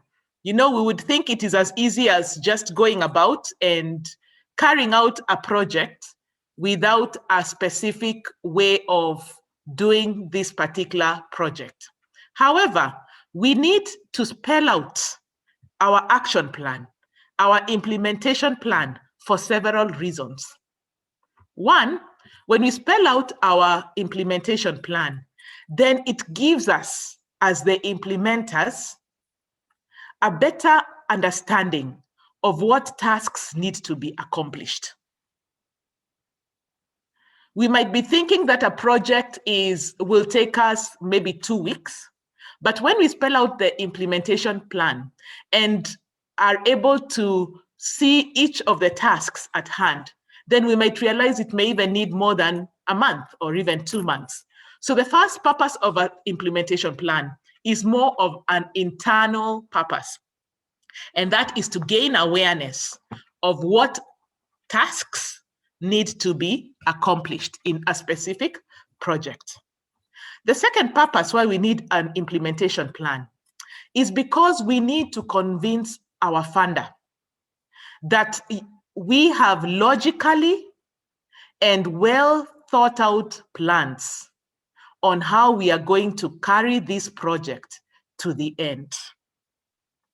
Remember, our aim when we are carrying out or when we are developing a grant proposal is to convince the funder. And so the funder would want to be convinced that indeed you have a logical way of taking this project through. you have thought it out well, and the end product will actually be the desired outcomes. So we need to convince the funder. And the third purpose why we need the implementation plan is for purposes of being able to monitor and understand where the project is or the status of the project at any given period of time. So your implementation plan may indicate that in, I'll give an example, in April 2021, you were going to train trainers. I'm just giving an example. And so with that implementation plan, we can go back and ask ourselves, are we behind schedule in terms of this particular task that was ahead of us? So it helps us to understand the speed of our project, whether we are on time, whether we are on course, and what needs to be done at that particular time. So an implementation plan or an action plan is one that we cannot take for granted. So when we are thinking of an implementation plan, we think of several components of the implementation plan, which I have chosen to display in terms of a pie chart. And so the first aspect we are thinking of is the work plan. What activities need to be done? Sorry, give me a minute. Yeah, so we are looking at how we are going to outline each of the activities based on the objectives and the processes that we have put in place. What are these activities? So we need to spell out as one of our key components the work plan for this particular project. Secondly, we need to spell out the resources. What resources will be needed for this particular project? Do we need some infrastructural support? Do we need extra facilities? Do we need equipment?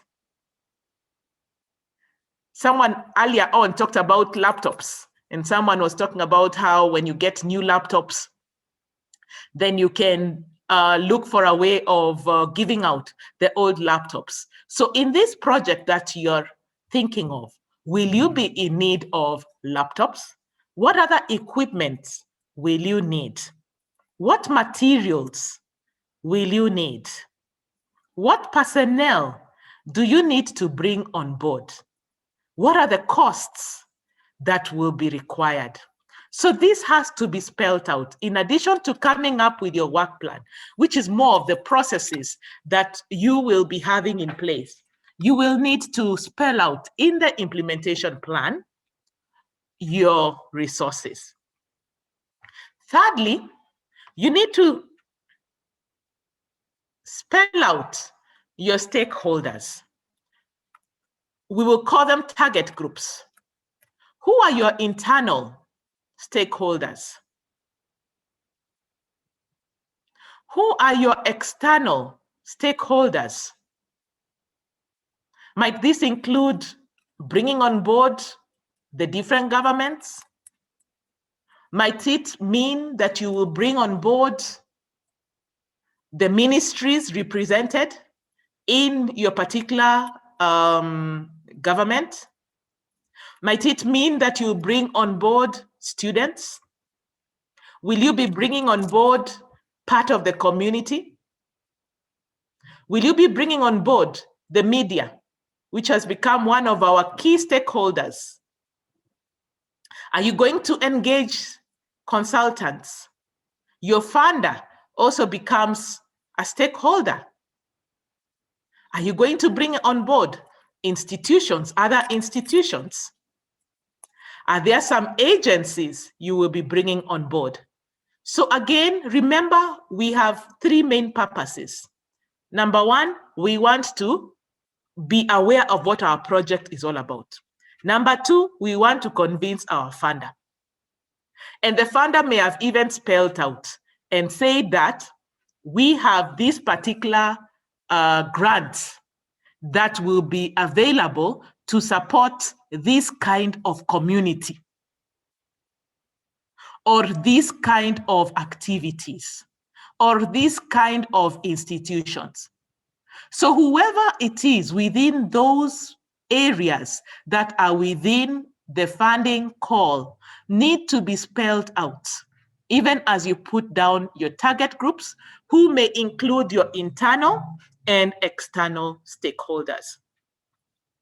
The funder or anyone of interest would really want to understand whether you know the implications of this particular project, whether you know about the possible negative impacts that this project, that this project can encounter. So in other words, the funder or any reviewer of such proposals will be interested in finding out whether you appreciate the environment around you and the possible negative impacts that there may be on individuals, your assets, or even the environment. I'm sure tomorrow or the next day, we will have a session specific to the risk assessment, and you will be able to deal with this session in a better manner or in a more extensive manner. But as you put down your proposal, you cannot leave this particular component. A funder would want to know or to understand whether you really understand what is ahead of you. You know, in the past, we did not have to put COVID-19, for example, or even pandemics as a risk that we have. But currently, most of our proposals have to have that component of pandemics as a possible risk to our proposal. So we need to find out what other risks are there that can affect our specific project. Might there be a risk of staff turnover? Might there be a risk of participants who are uncommitted? Might there be a risk of governments that do not take ownership of a specific project? So you have to find out, and you have to deliberate among yourselves as implementers of any particular project, or even as proposers of any particular project. What are the possible events that can have a negative impact on our achievement of this project? So that has to be spelled out. The fifth item that needs to be spelled out is that of quality control. A funder would be very much interested in finding out, do you know what needs to be put in place as measures to ensure that this particular project is effectively and efficiently implemented? What standards will you need to put in place? What guidelines do you have in place? Are there milestones that you're thinking of? Will you be carrying out reviews and monitoring activities? Will you be carrying out governance-related meetings? Are there some policies that you will ensure are in place? Are there some procedures that you will put in place? Remember, our aim is to convince the funder that we have thought about this project well and in a logical manner.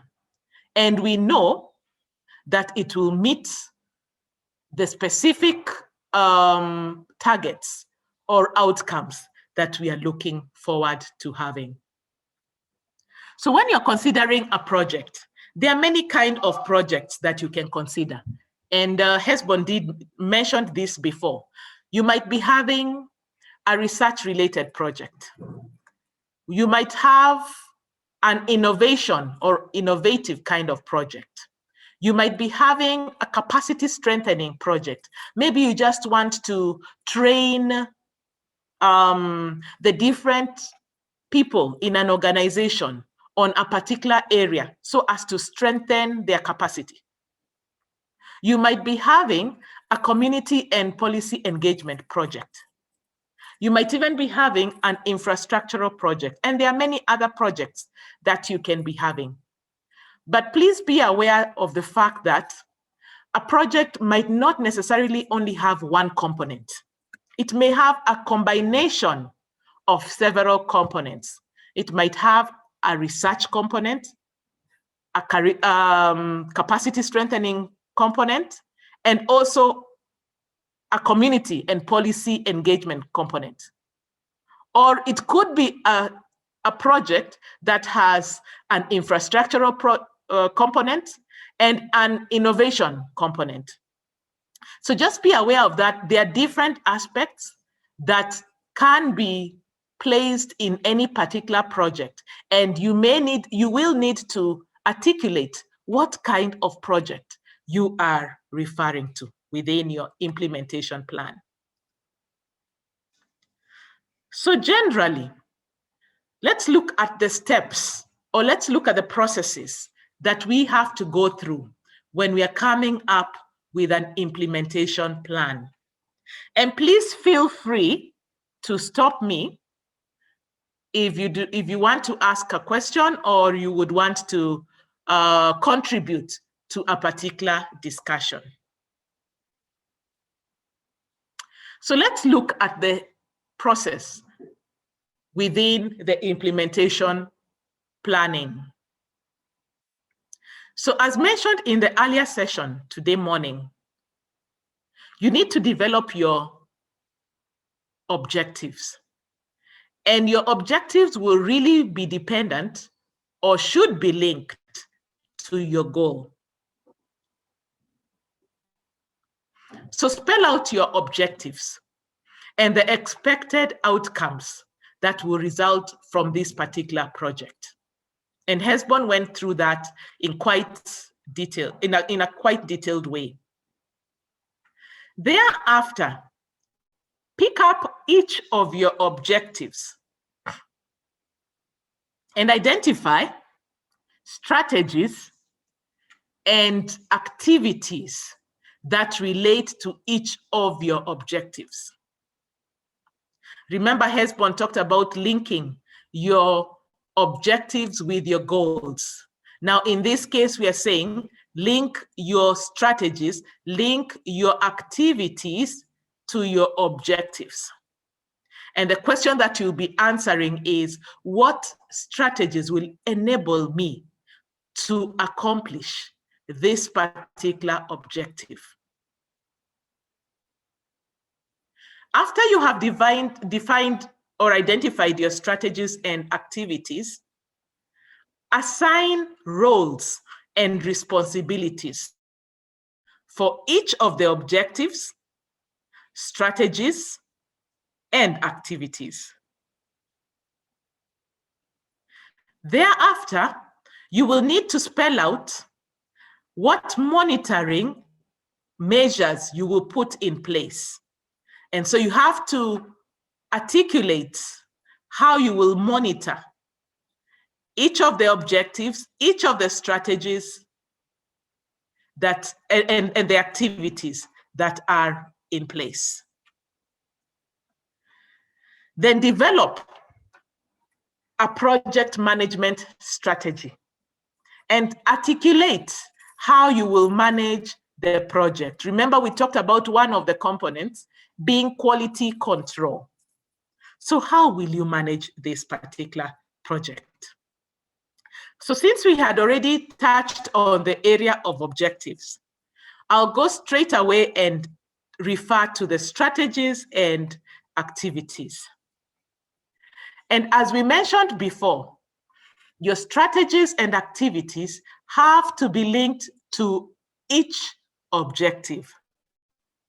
So as you spell out your strategies, put them within particular objectives that you have, and ensure that there is a interrelationship between the strategies and the activities.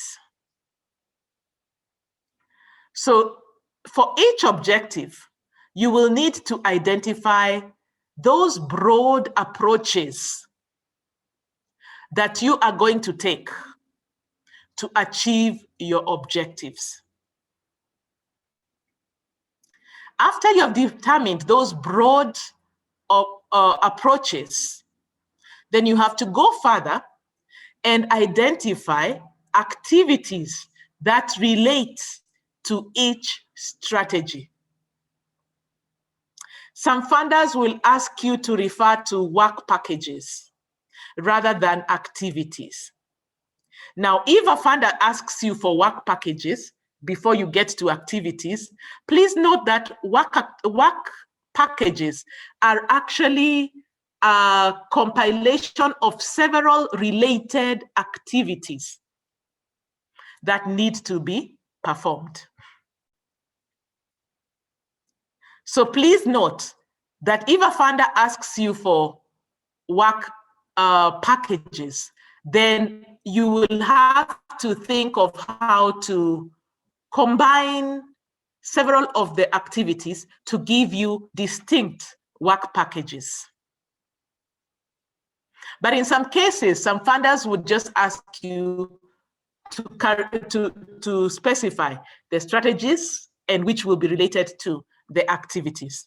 The work packages is a direction that has recently been developed, and I just wanted you to be aware of that. It is possible that you may be asked for work packages. Also note that you need to write down those activities that will lead to you achieving that specific objective that you have. And you need to put them down in a synchronized or a systematic manner. What is the first activity going on to the last activity, so that any funder or anyone looking at what you have can see logic in your presentation of your specific activities. Also note that the actions or activities or steps that you put in place have to be measurable. Remember, we are going to monitor the implementation of this project. So if you have objectives or even activities that are covert or they are passive in nature, it becomes harder for you to measure that. For each of the activities, ensure that you also have an implementation timeline. When am I going to accomplish this particular activity? What are the timelines that I have given? Again, the reason we need to put this in those details is because, number one, we personally have to be aware of the project. Number two, we need to convince the funder that we have thought of this project in a logical manner.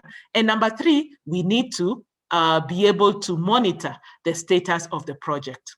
So if we do not have timelines included, then it will be very hard for us to monitor the status of the program, of the project. Neither will it be possible for us to convince the funder that we have thought out this project in an orderly manner. So we have our objectives. We've identified the strategies and the activities.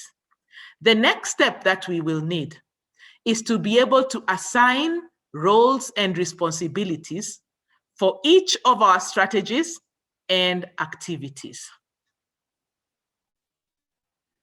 So when we are determining or assigning roles and responsibilities, we need to ask ourselves, or we need to answer the following questions. Who will manage the project? That's one role that needs to be filled. Who will lead the achievement of each objective? Remember what Hesbon said earlier on.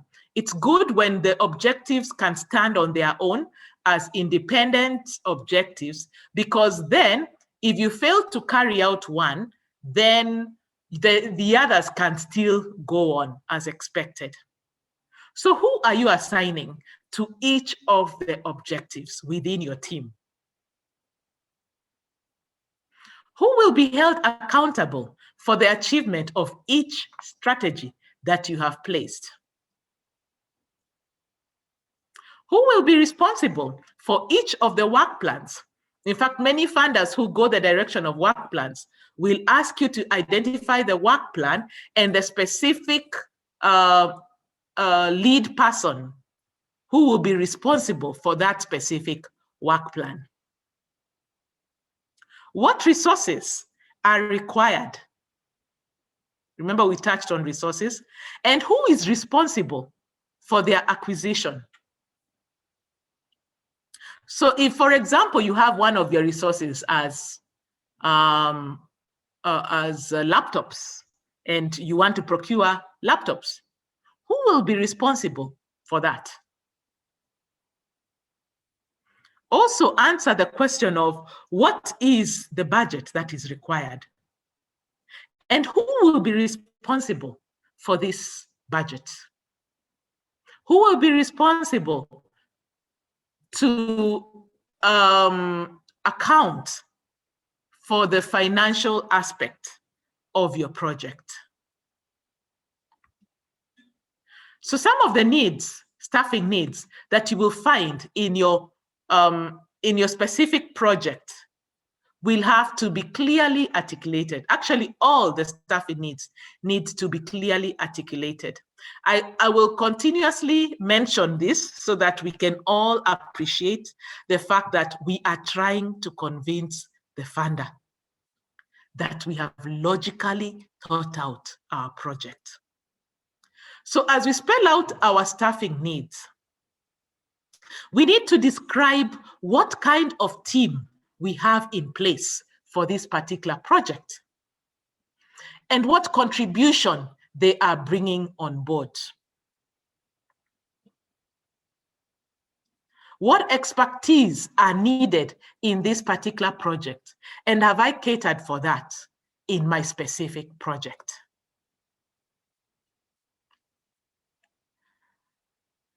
And that is why it is so important for us to spell out what are the expertise being brought on board by each of the team members. The question any reviewer would ask themselves is, if there is duplication of expertise, does it make any value sense to have two people of the same kind in this particular project? How efficient is that? So we need to spell out exactly what each and every person's distinct role is. So some of the questions that we need to address when we are thinking of the composition of our team is, are the members' roles and responsibilities appropriate for this particular proposal?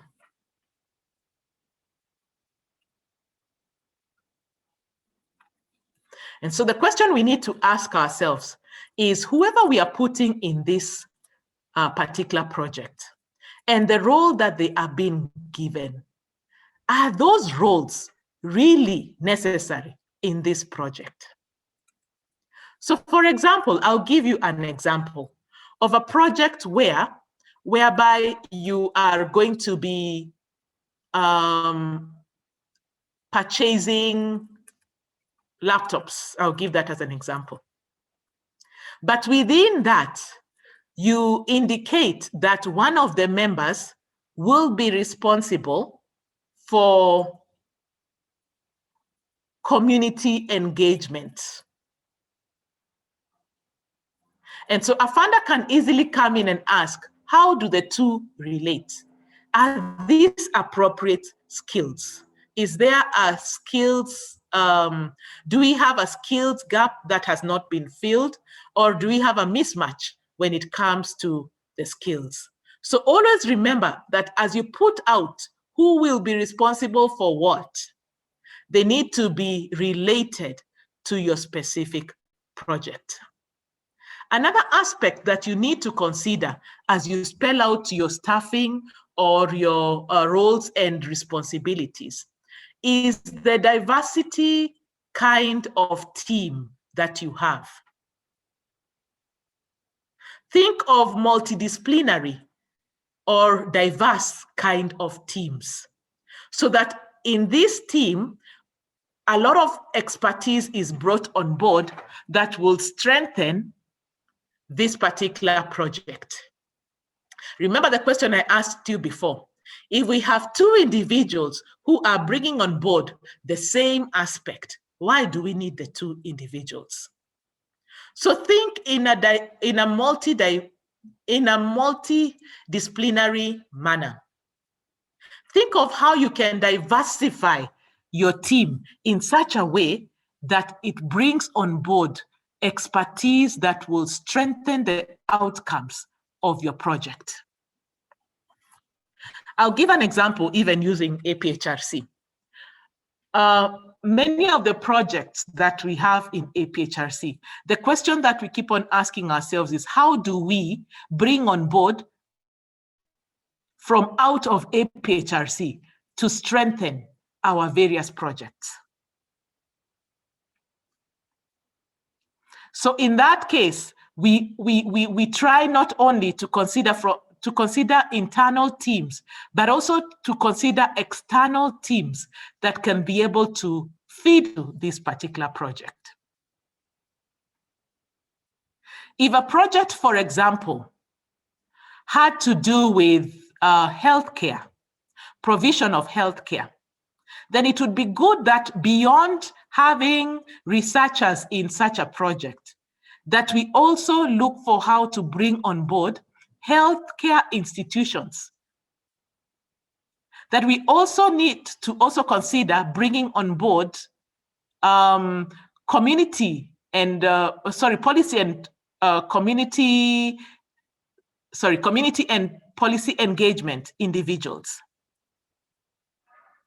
Who are we bringing on board to ensure that we enrich our specific project?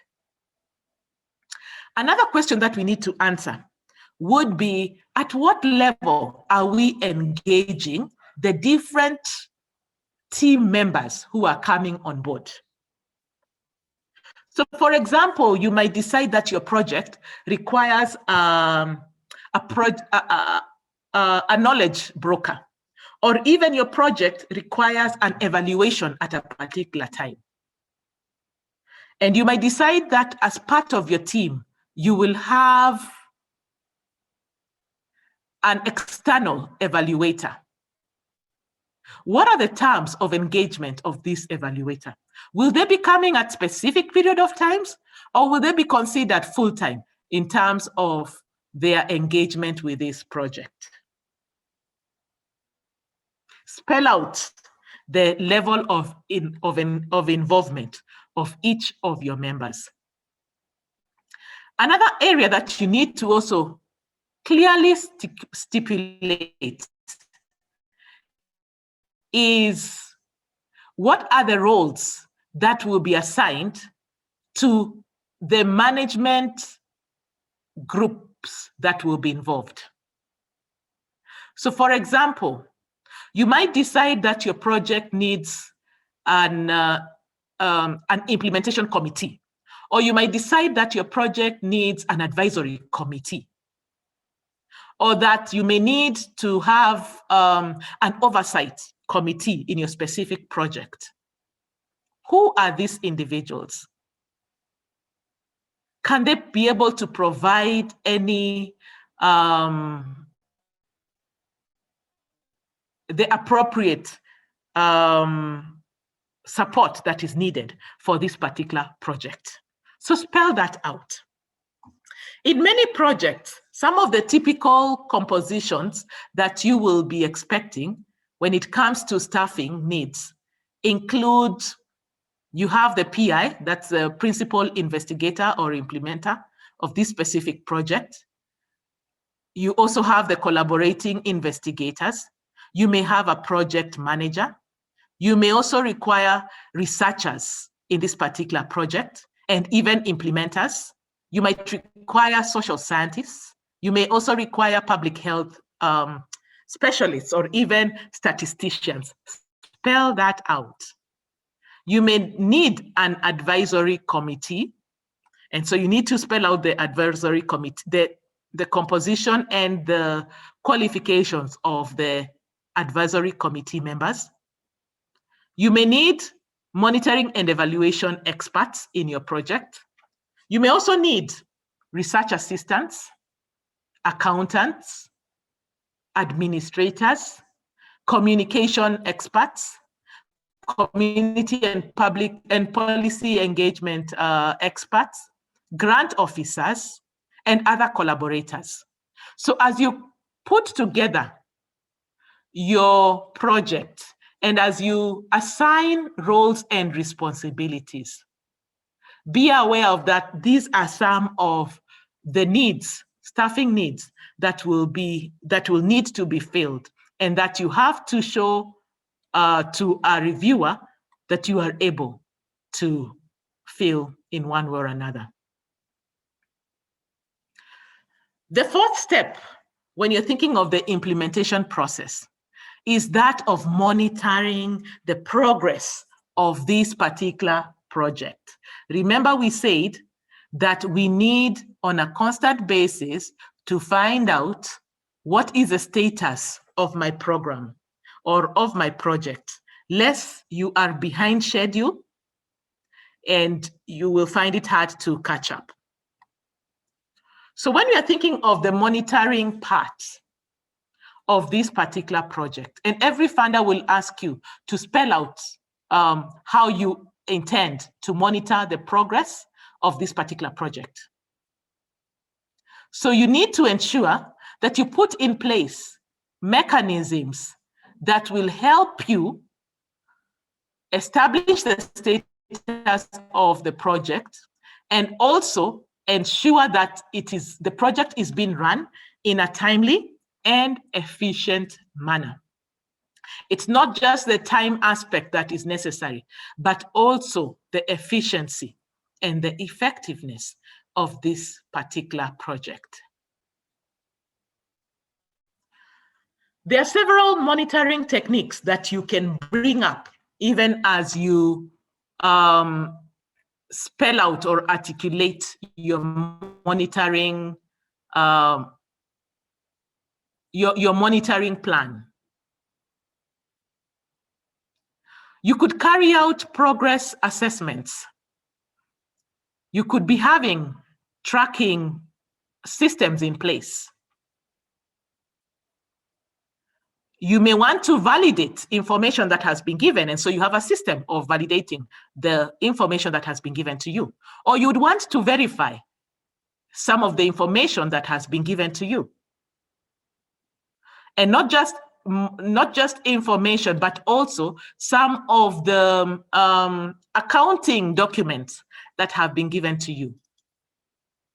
You may want to, from time to time, carry out a site visit just to observe what is happening. You may also want to talk to individuals or carry out interviews. Or you would want to listen to recordings as a monitoring technique. Or you may decide to have focused group discussions to be able to help you understand whether this project is being carried out in a timely, efficient, and effective manner. Or you might send out periodic kind of questionnaires. Or you might even decide you want to carry out feedback evaluations. And so you send out feedback sheets in order to find out how effective or how efficient are we in this particular project. Beyond the monitoring aspects, which are done periodically within the time of a particular project, You may also want to carry out evaluations. And so you might decide you want to carry out a baseline survey, a midterm evaluation, and even an end of project evaluation. I want to pose the question to you. What is your understanding of a baseline survey? Kindly unmute.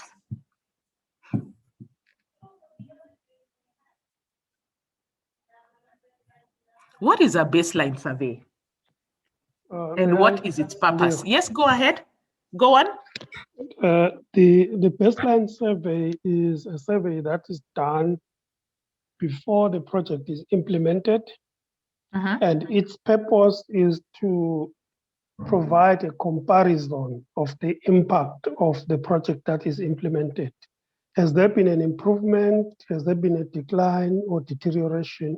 So you want, say you started, for example, you are measuring before an intervention in child pregnancy. The current rate is at 10 in 100. And then you do an intervention. After the intervention, you want to see whether that ratio has dropped or is still the same or it has improved, so that you can see the impact of the project. Thank you. Okay, thank you very much. So the baseline is more of defining where our starting point is. Yeah, and it helps you understand this is where we are at right now. At the end of the project, I need to get away from this particular point to either improve it in one way or another or enhance it. So then you need to find out what is this ground level that I am dealing with. Midterm evaluation. Anyone who can define to us what a midterm evaluation is and why we need it?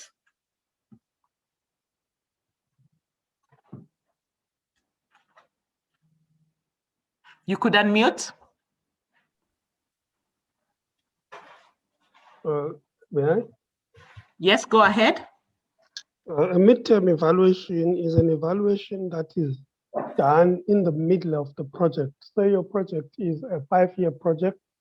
You implement for the first 2.5 years, and then during the end of the 2.5 years, you do an evaluation or a study in order to determine whether you are still going on the right track, whether you are maybe halfway to achieving your goals, so that you can do some adjustments if there are issues that you need to deal with. You need to pick up whether or not you're on the right track to achieve your project. Wow, thank you. Thank you for that. You have said exactly what I would have said. I liked the accuracy of your answer in terms of the midterm evaluation being one that you are able to find out how far have I gone, what needs to be changed, what adjustments need to be made for us to be able to meet our specific objectives, and finally, to accomplish our outcomes. So at midterm evaluation, you are going to be considering your evaluation against where your baseline survey placed you. And you'll be asking yourselves, am I making any progress in this particular project? Have we made any changes? Is there a change in the environment that may require of us to change specific strategies? Are we going the right direction? Do we need to adjust anything? Will we be able to be on time, even in terms of meeting the different objectives? Are all the objectives moving as expected? Are we realizing, or are we on the way to realizing the various objectives? Might we have dropped out an objective that we may need to pick up again and move with? So it's more of a place where you ask yourself serious questions about whether or not we are still going the right direction. And if not, what adjustments need to be made? How about an end of project evaluation? What is it all about? Why do we need it? Thank you very Please, much. Oh, go sorry. on. Go on. Okay, it's done at the end of the project, and the main aim is to establish and document the impact and the effectiveness of project interventions, maybe to render accountability to the donor. And of course, we when looking at the end of project evaluation, it can also be for the purposes of future programming, just to say, okay, this is what has been done and this is what has been achieved for this particular project. Maybe moving forward, what are the things that we would need to do in terms of maybe improving our programming and our interventions? Thank you very much. So it's more of a place where you ask yourself, have I realized the goal and objectives of this particular project? So that's one of the questions you ask yourself. The second one would be, why haven't I realized the end of this, the objectives and goals of this particular project?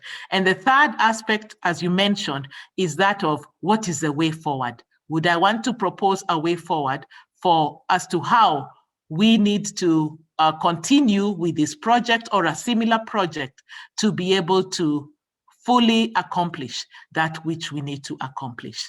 So these are aspects that need to come out clearly within your implementation plan. So finally, we need to look at the project management strategy. Remember when I was talking about the control, the quality control? So we need to ask ourselves, what aspects do we need to be aware of when spelling out our project management strategy? So we need to answer the question of, what are these governance controls, structures, and processes that we need to put in place for purposes of managing the activities, the time allocations or the timelines, and the resources. So as I mentioned before, you might be having some policies in place. You might be having some guidelines. You might be having some milestones that you have clearly defined. Or you might even be having audits that are carried out from time to time. All that needs to be spelled out. You might also be planning to have meetings, whereby through the meetings, then you're managing the project and ensuring that the activities, timelines, and resources are effectively carried out. So for example, you might decide to begin with an inception meeting as your first meeting, whereby you will bring the different players into the project, so that then you can be able to explain to them the direction of this project and come up with consensus on how you will move forward in this project. Somehow this will give you a common understanding of the project as a whole. Later on, you might decide that on an annual basis, or a biannual basis, or a quarterly basis, it depends on what period you will give yourself, you will be receiving updates of the project. And so you'll have specific meetings that are geared towards receiving updates of this particular project. You might have different governance kind of meetings, whereby you're bringing on board the oversight groups, the boards that are providing oversight to your project, to deliberate on the strategy of your project and just to ensure that you are on target. At the end of the project, you might decide to have the end of project meeting, whereby you'll be asking yourself questions on the realization of the goal of this particular project, and also defining what next for the project. So I just want to give an example to you of an implementation matrix It's a basic implementation matrix, but there are so many kinds of implementation matrix that you can be able to access or even have when you are making presentations to the funder. Allow me to get out of this and share something else. I want to stop sharing.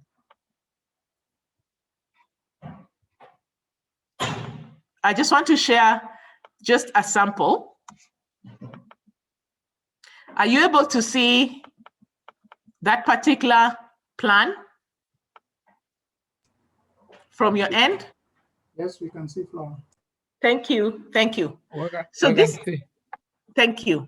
So this is more of an implementation matrix that we use. As I said, there are many kinds of implementation matrices.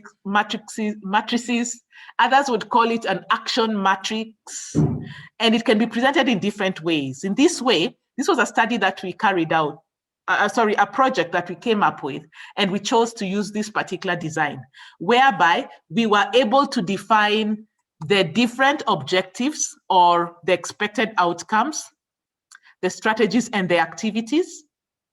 And so we began by first defining a project management objective. The reason we have called it 0 is because it's not really an objective. It is something that touches on our project management strategy. So we started off with that, and we gave specific strategies that related to project management. We talked about the inception meeting. We talked about the project management activities and the monitoring and evaluation activities, which were strategies. But beyond those strategies, we gave activities that needed to be carried out. We were going to convene advisory committee meetings. We were going to convene quarterly management meetings. So we just spelled out everything that related to project management. We also were able to come up with the communication and dissemination activities, what was required as a strategy. We talked about the biannual newsletters that were going to go out, the tweets, the blogs. All these relate to project management. So then thereafter, as we put down every activity, we were able to give timelines. And remember what we talked about in terms of being able to give timelines and have a sequential way of dealing with the timelines. Then we were able to spell out who are our target groups. In this case, we have not written them out, but we were able to put down the target groups in terms of institutions that were going to be involved in this particular project, and individuals who are going to be beneficiaries of this project. We then were able to put down our resources. We've not done that in this case, but what resources were required? What resources were required for the inception meeting, for example? Was there some paperwork that was being done? Were there some laptops that were required? Was there need for us to have some whiteboards, or were we going to have PowerPoint presentations done? What resources were going to support this? Did we need to bring on board an expert to support this? Then we talked about the budget, but the budget had to be related to the target group and the resources that were required. Then we were able to come up with lead responsibilities for each of these activities. Who was the lead responsible person? And finally, we made some assumptions. Remember what I said before, that okay, I may not have said it here, but I'll just mention that when you're thinking of assumptions, think of assumptions as being the other side of a coin that has risk assessment. So if you're able to get your risks, then you can convert them into assumptions.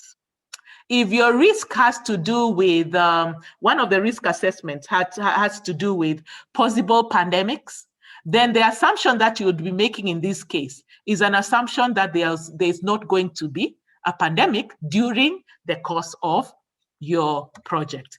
And we went on, this is just a basic illustration that I'm presenting to you. We now were able to look at each and every objective of this project, and in a likewise manner, come up with strategies and related activities.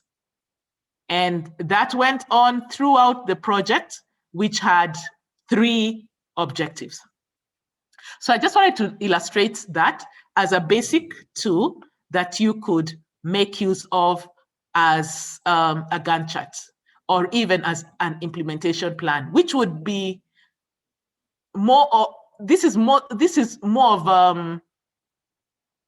a tool that can be used, but there are many other tools that could be appropriate. I'll go back to what I was sharing before. Am I back to my presentation on your end? Are you able to see that? Yes. Thank you. So, how come this is not flowing? Okay, good. So as you come up with the implementation plan, remember all that we have talked about may be disjoint parts of what you need to take into consideration in terms of the different components and the steps that will lead you here. Within any proposal, there always has to be a section that is referred to as the methodology section, or the implementation, the implementation section, or even the method section. And as we said before, now we are back to the writing of this particular section. Our aim is to convince that funder that we have logically and well thought out plans on how we can be able to achieve our desired outcomes in this project. And again, we should be able, as researchers or even as implementers of any project, be able to replicate particular projects and monitor their project. So as we are thinking of the methodology section, we need to make sure that it is clearly articulated and that anyone can be able to follow it. Either a reviewer or even the team members from within are able to follow that section. So some of the aspects that we need to, or some of the criteria that we need to consider, even as we're thinking of our method section. Remember, methods, actions, implementation, all refer to similar aspects. So we have to be able to put out our argument that this method that we have chosen for this particular project has been a success in other projects. And so we are convinced that through using this method, it will also be a successful method. We also have to be able to choose our methods based on whether they are good fits for the individuals we are targeting. Let me give an example, and I will take the research line a bit and talk about, here is a project and you want to find out what the behaviors of individuals are. Now, we can do this in 2 ways. We can do this by either sending out questionnaires, actually more than 2 ways, or we can decide to go and make observations, or we can decide to carry out focus group discussions. But for us to determine which method is best, then we have to look at what group are we targeting. If I'm dealing with a community that may not be that literate, then I would not go for a questionnaire. Maybe instead I would go for a focused group discussion. If I'm dealing with a community that has, or a group or a target group that has children, maybe I would not go for a focus group discussion. Maybe instead I would go and make observations. So you have to look at the methods that you are proposing and make sure that they are a good fit for the target group that you have. As you're thinking of the method section, you also have to ensure that the methods you're choosing are cost-effective and they work and that they are affordable. You know, of late, now that COVID-19 has kept many individuals away from traveling, many funders these days are very keen to look at how much you're spending on travels. And it's very easy for them to come back to you and say, you know what, there are other options. You can go on a Zoom meeting instead of crisscrossing Africa to carry out a particular meeting. So ensure that even as you're proposing your methods, that you have thought of cost-effective ways of carrying out your particular project. You also have to consider whether this particular method that you're proposing for your project works well for the specific project that you are addressing. Some of the questions that you need to put out or that you need to address when you're coming up with your methodology section in any proposal is, I'll just give you some of the questions. These include, what is your project type? What kind of project? And remember, we have talked about different kind of projects. Is it a capacity strengthening project? Is it a research project? Is it a CPE kind of project? Is it an infrastructural kind of project? So you need to define that. And also define why have you chosen for this particular project to be of this kind. That will really be informed by your objectives. Spell out the setting of your project. What will be the setting of your project? What will be your target group, or who will participate in this particular project? What is the duration of your project? That's an aspect that many people forget to put down. Give the duration of your project. If it is a research-related project, what type of methods are you going to be putting or to be employing? Will they be qualitative? Will they be quantitative? Will they be mixed methods? What strategies and procedures and work packages will you be including? Remember, we are talking about a method section. What tools will you be using when carrying out this particular project? Are there some extra tools? Will you be having some interview tools that you will be employing? Or what other tools will you be having in this project? I'll give an example of what we are doing right now. We have interpreters, and they are making use of specific tools for this purpose. So define what tools are required. How will you analyze and measure the various parameters of your project? Spell that out. What roles and responsibilities, just going back to what we talked about, will you be considering? You have to spell out that. What quality considerations will you be making? Will you be carrying out pilots? Will there be audits? Will there be monitoring and evaluation mechanisms in place? What ethical considerations will you be making? Again, spell out that in a very logical way. Remember, our aim is to convince the funder that we have logically and well thought out this particular project. I remember a question that was asked when we began in the morning. Someone asked, is it ethical to give material that is about to expire, or resources or consumables that are about to expire to maybe a less advantaged group? Again, those ethical considerations have to be spelled out. And remember the answer that we were given by Hesbon earlier on, that in this case, we are not talking about consumables. We are talking about laptops that may not be over. So make sure that whatever you're putting down has an ethical backing. What assumptions are you making in this particular study? What are the expected outputs and outcomes? And as Hesbon mentioned before, you might be asked to come up with a theoretical framework, or you might be asked to come up with a results framework, or even a logical framework. just ensure that that is well spelled out and that whatever you put down really relates with the direction that has been given to you by the funder. So as you're writing down your methodology section, always link it to the objectives and your needs and justification statements.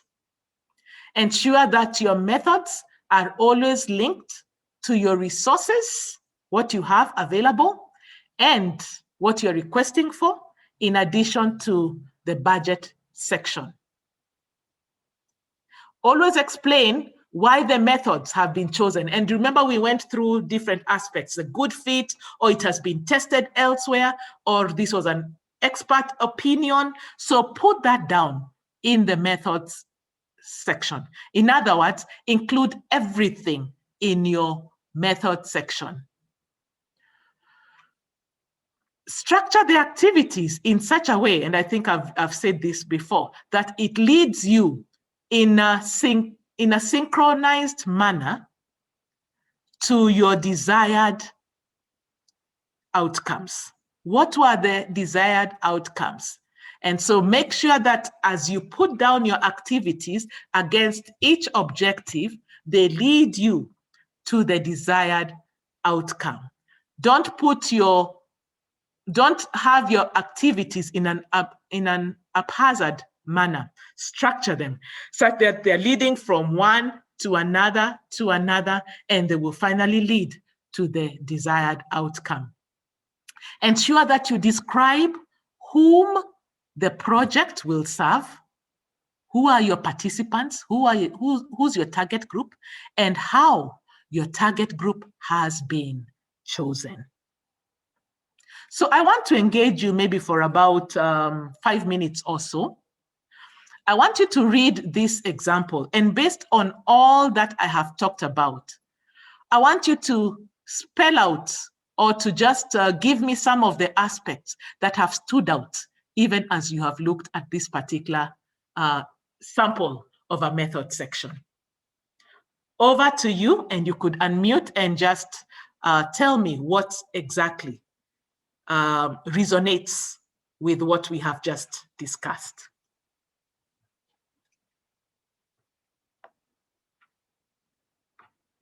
You could unmute. As they do that, Flora, I see Yes. Liva had a question in the chat. Who's that? Sorry? Liva had a question on the chat. She was saying, is it necessary to detail all of the meetings we will have before the implementation of the project? Okay. Liva, it may not be necessary for you to detail all the meetings because there will be several, but give a general structure on what kind of meetings you will have and about how many will you have. Does that answer you, Liva?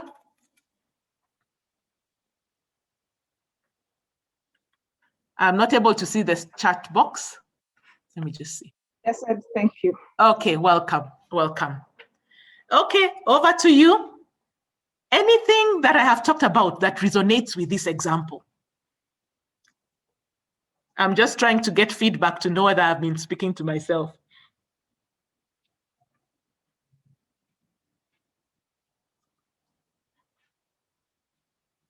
You could unmute.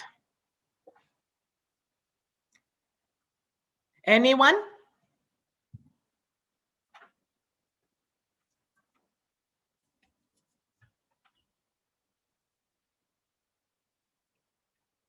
Does this resonate with what I have just talked about? And what points have stood out?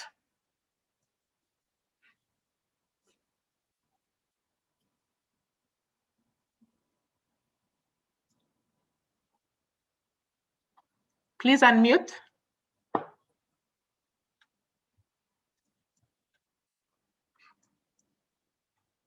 Is there anyone talking?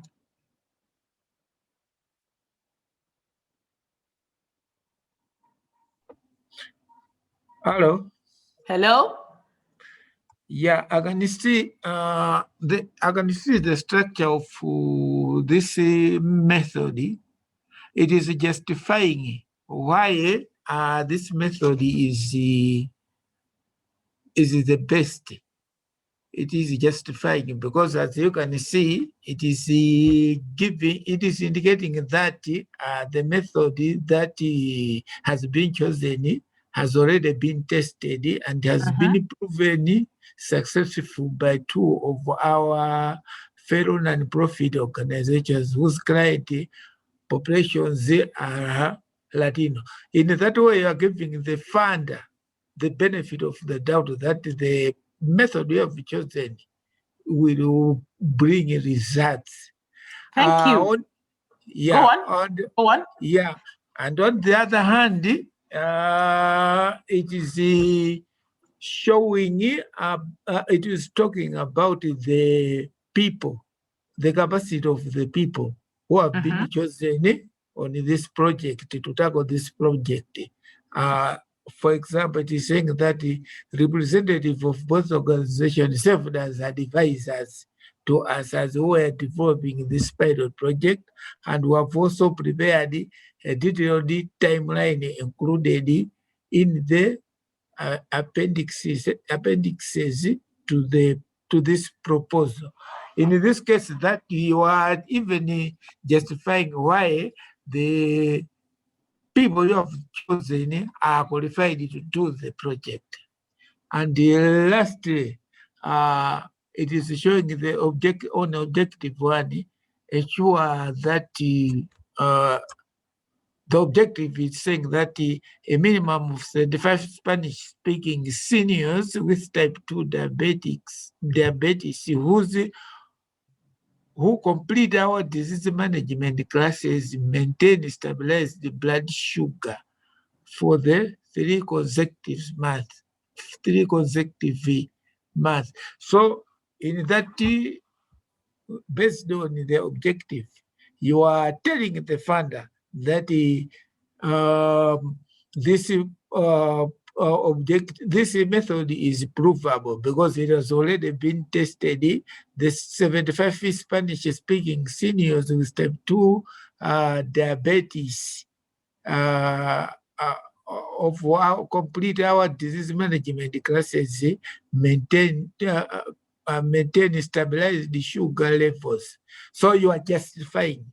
So that's what I can pick from this sample.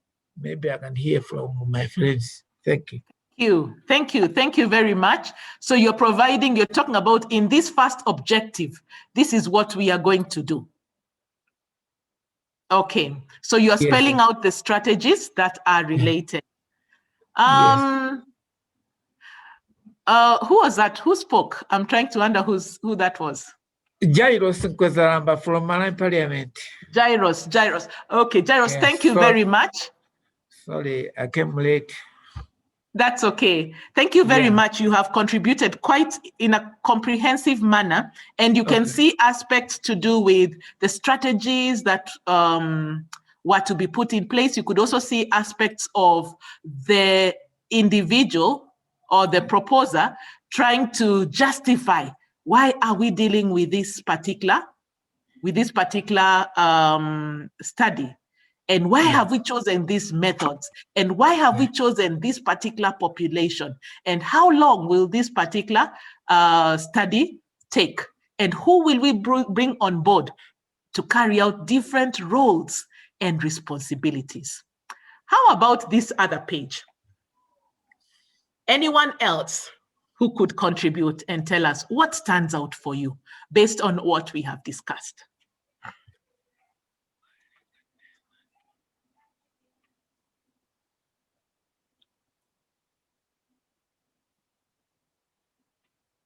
You're free to unmute.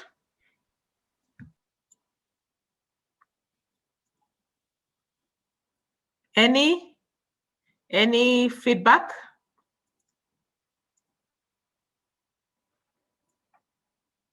Is there anything that we have talked about today afternoon that strikes you, even as you look at this feedback, at this particular section?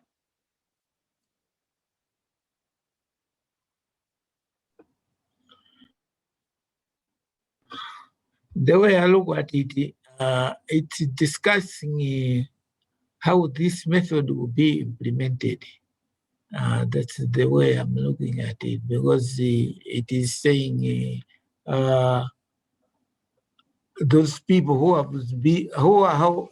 have been chosen, how will they perform their duties in a different manners? As for as you can see, the first bullet is saying that bilingual nurse and program assistant will adapt the center's current diabetes management system. So it's a multiplicity of the skilled people who are going to achieve this, who are going to work on this project, and showing what they are going to do for this project, for the goals of this project to be achieved. That's the way. It's more of a work plan. That's the way I'm looking at it. And the responsibility, the responsible staff have been indicated.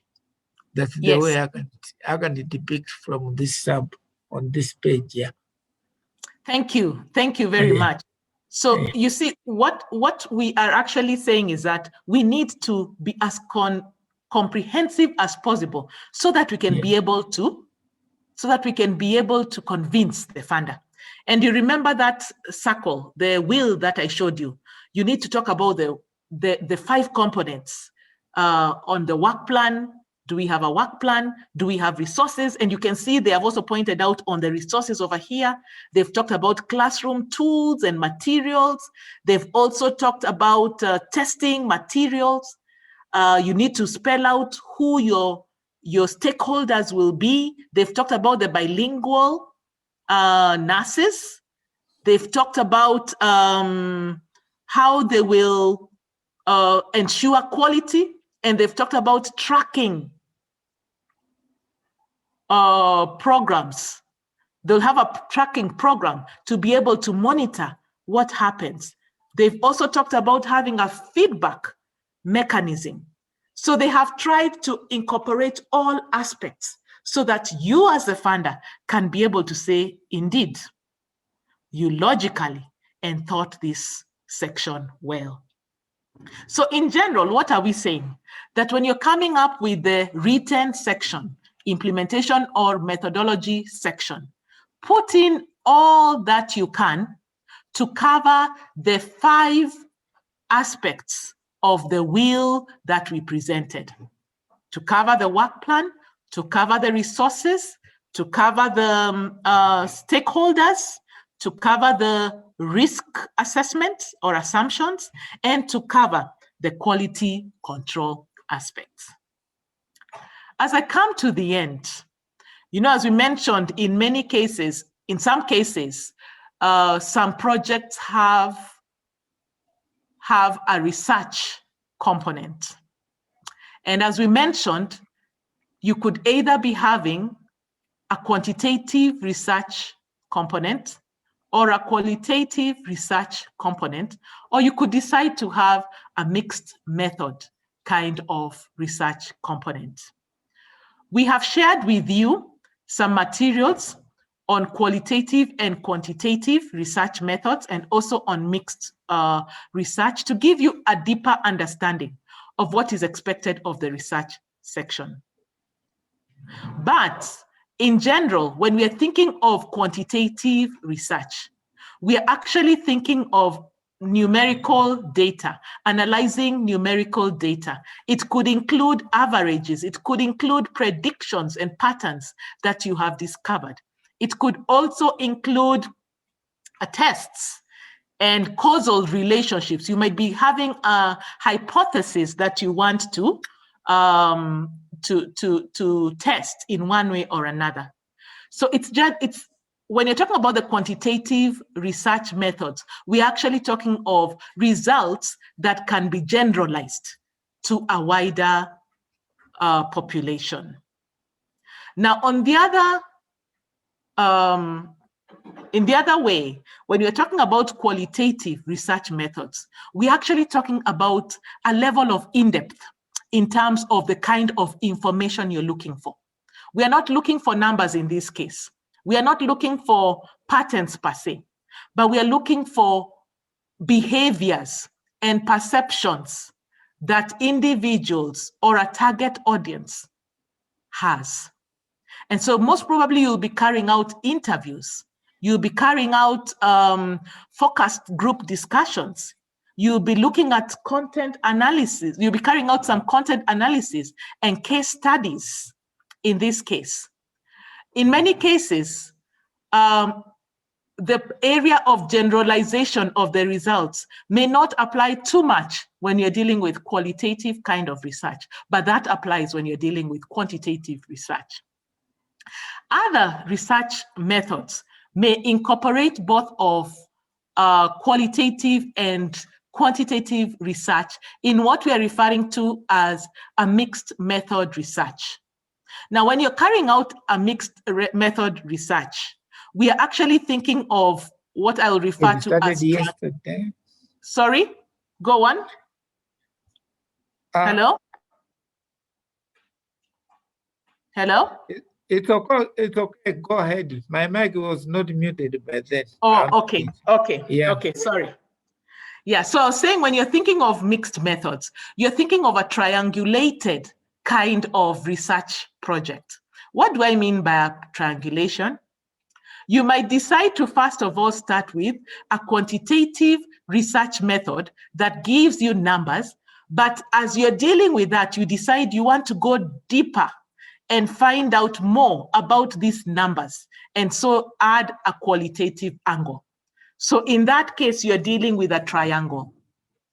Or alternatively, you might decide to start with qualitative kind of research, and using the qualitative results, you decide, I want to find out more about numbers that relate to this qualitative research.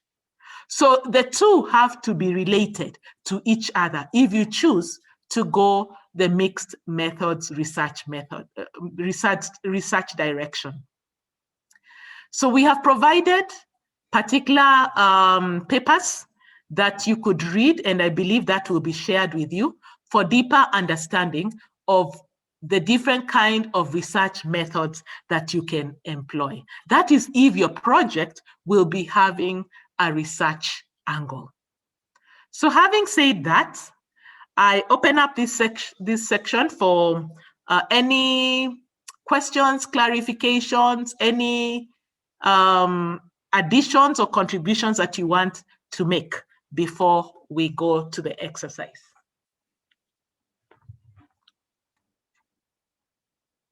Okay, can I assume silence means we are okay? Lisa, are there questions on the chat box? No. Okay. I could just read a few comments, Flora. Yes. From, I think this is from Kurasha. I don't know whether if he may want to read it out aloud, but he's mentioning that documentation colleagues kindly note that all documents must be prefixed with the language for ease of identification. I think this is probably to the organizing team. Could you clarify, Kurasha? It is to the organizing team, Chair. I just probably I should have just directed it to members of the organizing team. It is not about the content of the presentation. Okay. Thank you. Any other comments, observation, contribution?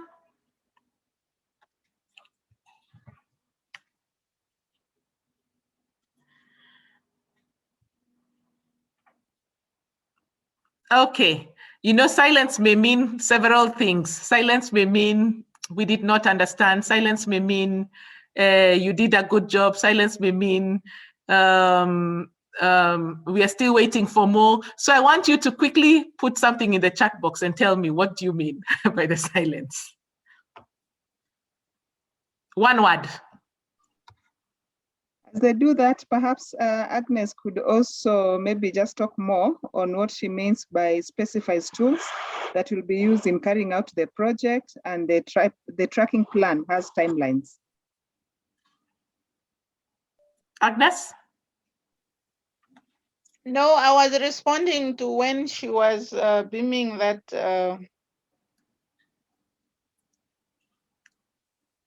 Just wait, I'm coming. No, I was responding to the tools that she was beaming on what we have picked up from her presentation. Some slides that she was beaming on. What have you picked up from this? Okay. Thank you. The slide that was on the sample? The Yes. sample, okay, thank you. The samples, what we were picking from the samples. Thank you. Okay, so I think I've come to the end of the section. I'm not seeing any comments on the chat box. And so, Hesbon, I think we are through with this presentation, and I will share with you our assignment for the afternoon. Let me pull this down. Hesbon, can I believe that the assignment has been shared?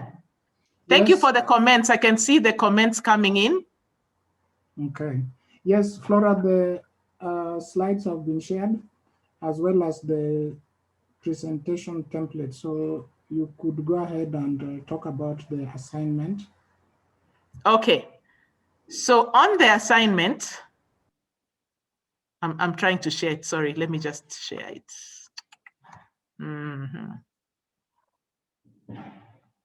Okay. So this is the assignment. No, is this an assignment? Hesbon, might you be having the assignment on your side? Might it be better from your side? All right, yeah. There, I have it. Okay. Yes, okay. So this is the assignment that we're giving you for the afternoon.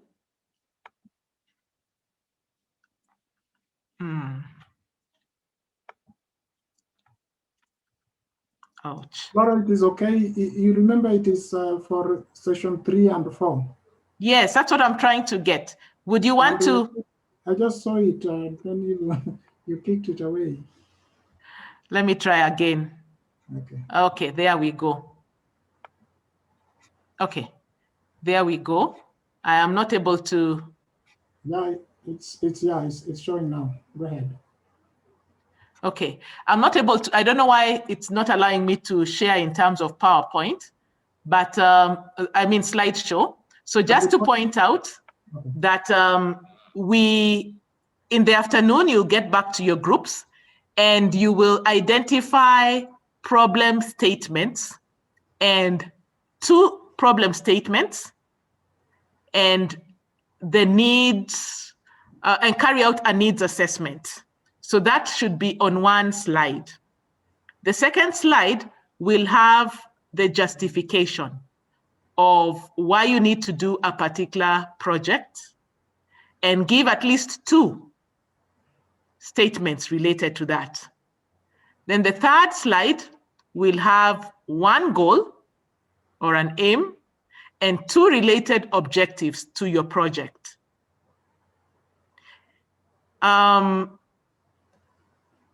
Hesbon, we are still giving two goals? No, I think it's okay. A quick one. If you have 2 goals, it's okay. You can do that, but I prefer you just have 1 goal and some objectives. Okay. And then finally, come up with the implementation matrix, similar to what I gave you earlier on, the example that I gave you. So pick one of the objectives, one of the goals that you have identified, pick an objective. Within that objective, pick at least 2 strategies, and for each strategy, give at least 1 activity. Then give us the timelines, the target groups, the resources needed, the budget, Actually, the budget, you could leave out the budget because that's another discussion for another day. But give us the lead responsible person and the assumptions that you will make in this particular project. Hesbon, over to you to make it more clear than what I have done. Yeah, I think it's clear, Flora. Let me just check if it is not clear for somebody. Then this is the time to ask so that we do not encounter what we encountered yesterday, a situation whereby we think that the assignment is clear and yet it is not. So in summary, from slide 2, all we need is for you to state the problem. So just come up with a problem statement on that slide. It could be 3 bullets, whatever it is, we want you to communicate what the problem is. The third slide, give us the justification, right? Why must this project or study be carried out? As a funder, why must I fund this? What will happen if it is not funded or is not carried out? The fourth slide, we just want you to identify the goal of your study or of your project. And under that goal, can you also tell us 3 objectives, 2 or 3 objectives that will help us achieve that goal? And then, based on the objectives that you have picked, do the implementation plan. I mean, based on the goals, objectives, like that, what Flora just covered.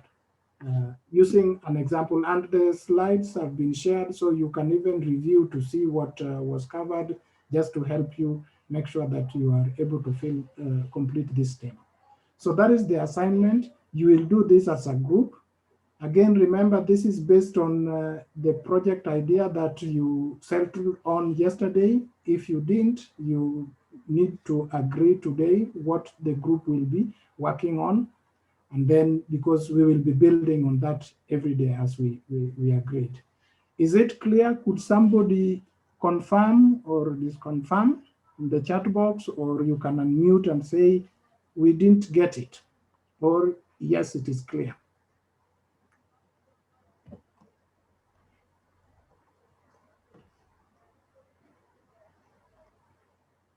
Yes, it is clear. Thank you, Leon. Somebody else? Okay. I'm comfortable with it. Teboho? It's clear? I'm okay with it. It's clear. All right. Thank you. So that is the assignment. Now, regarding time, we want to be very, very clear. Right now, it is 2:06, meaning that how much time do we still have? We ought to have finished by 2:30, so approximately 24 or 25 minutes before time. And then after this session, you are supposed to go for 1 hour lunch break. So meaning from 2:30 to 3:30. So I want us to agree, the group assignment was to follow from 3:30 to 4:30. I'm talking about East African time. Now, using that, we were supposed to get back at 4:30. Now that we have saved about 30 minutes, do you want the presentation to begin at 4:30 or at 4? If we start early, we will finish early and we let you go. So I want us to agree. Can we start at 4 instead of 4:30 for presentation? Hello? 4 o'clock is good, yes. 4 is okay. Now, if we agree that we will be starting at 4, that is East African time, and 3 Central African time, then what we will do from now up to 4 or up to 3 for Central African time, we will take you to the breakout rooms. So once you are taken there, you can leave and go for lunch, but come back and then continue. Meaning the groups will assemble and you will manage yourself. You will agree, maybe you don't want to come after 1 hour, you want to come early or you want to come later, but now the group can manage themselves within the breakout room. So what we want to do, from here, we know that we are taking a break and followed by lunch break. You will be going straight to your breakout rooms. But the only time we will get back together will be during group presentation. Now, while in group presentation, you may want one of the facilitators, maybe you have an issue. All you need to do is to let the facilitator know by sending that notification, and then the facilitator will come to your room to support you. Otherwise, we will be waiting for you in the main room. I hope that is very clear. If something is not clear, please ask. We do not want people to be confused. They don't know where they're supposed to go.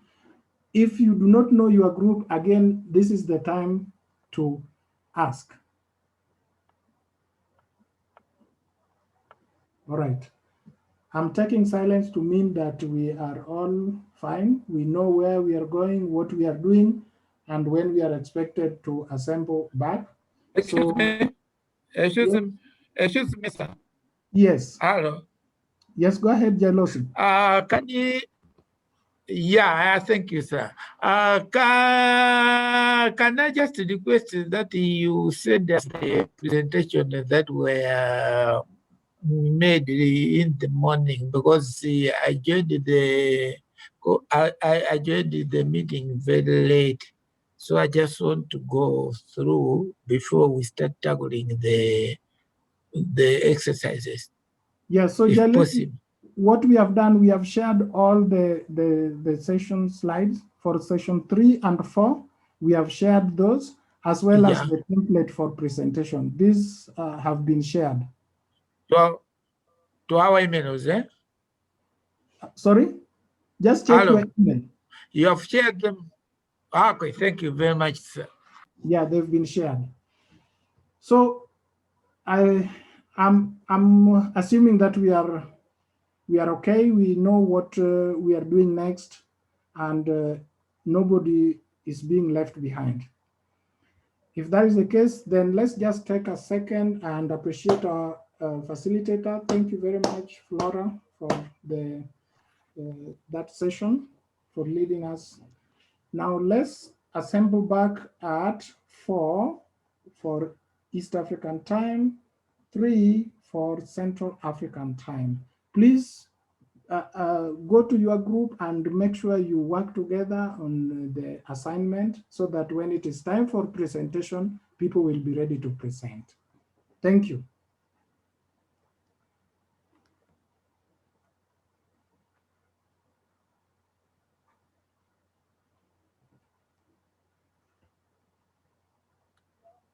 So can we be redirected to the breakout rooms, or how are we doing it, Ronald?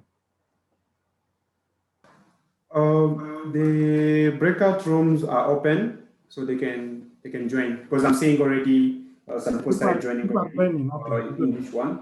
So they are open. They can start joining. All right, you go ahead and join your group as instructed by Ronald.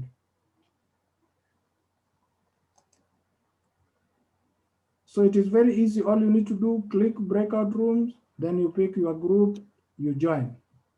It should be easy. But in case you have any problem, please let us know.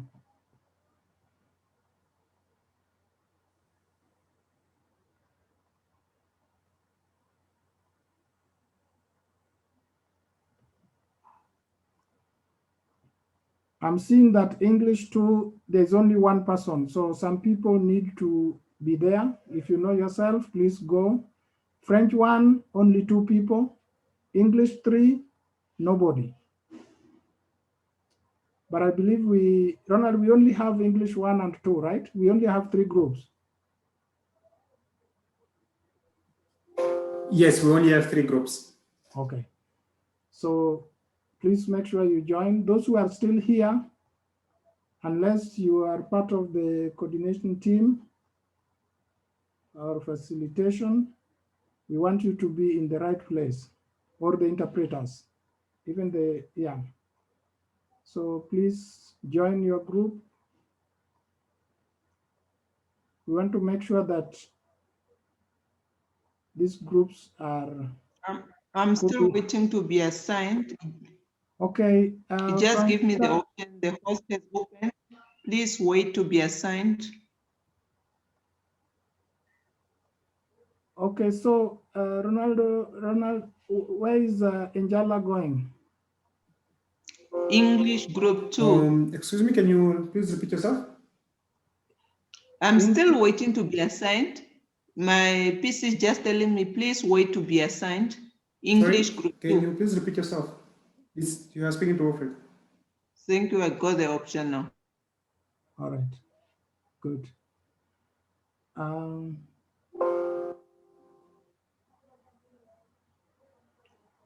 So English 2 and French 1, I only see 2 people. We need more people there.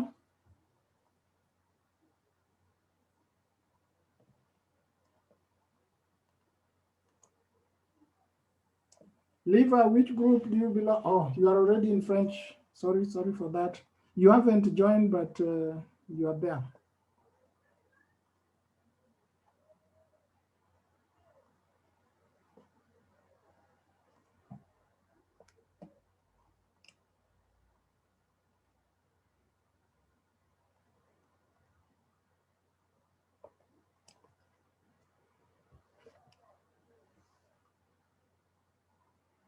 I'm worried about 2 groups, English 2 and French 1.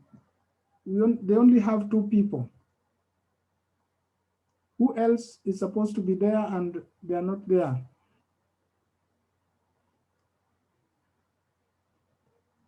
All right, so let's meet at 3 and at 4, respectively.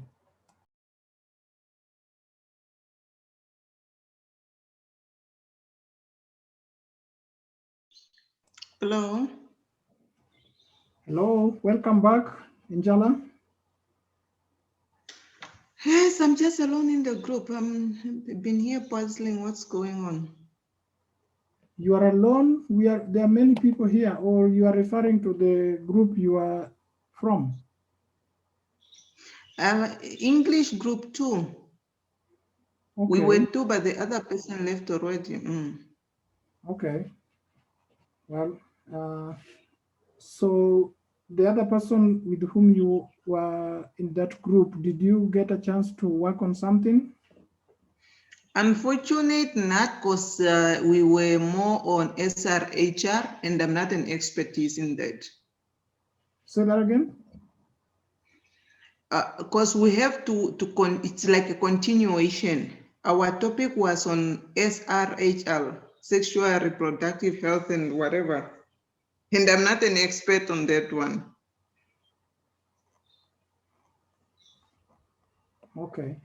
I don't know whether it's me, but I could hear Njala in bits. Were others able to hear what Njala said?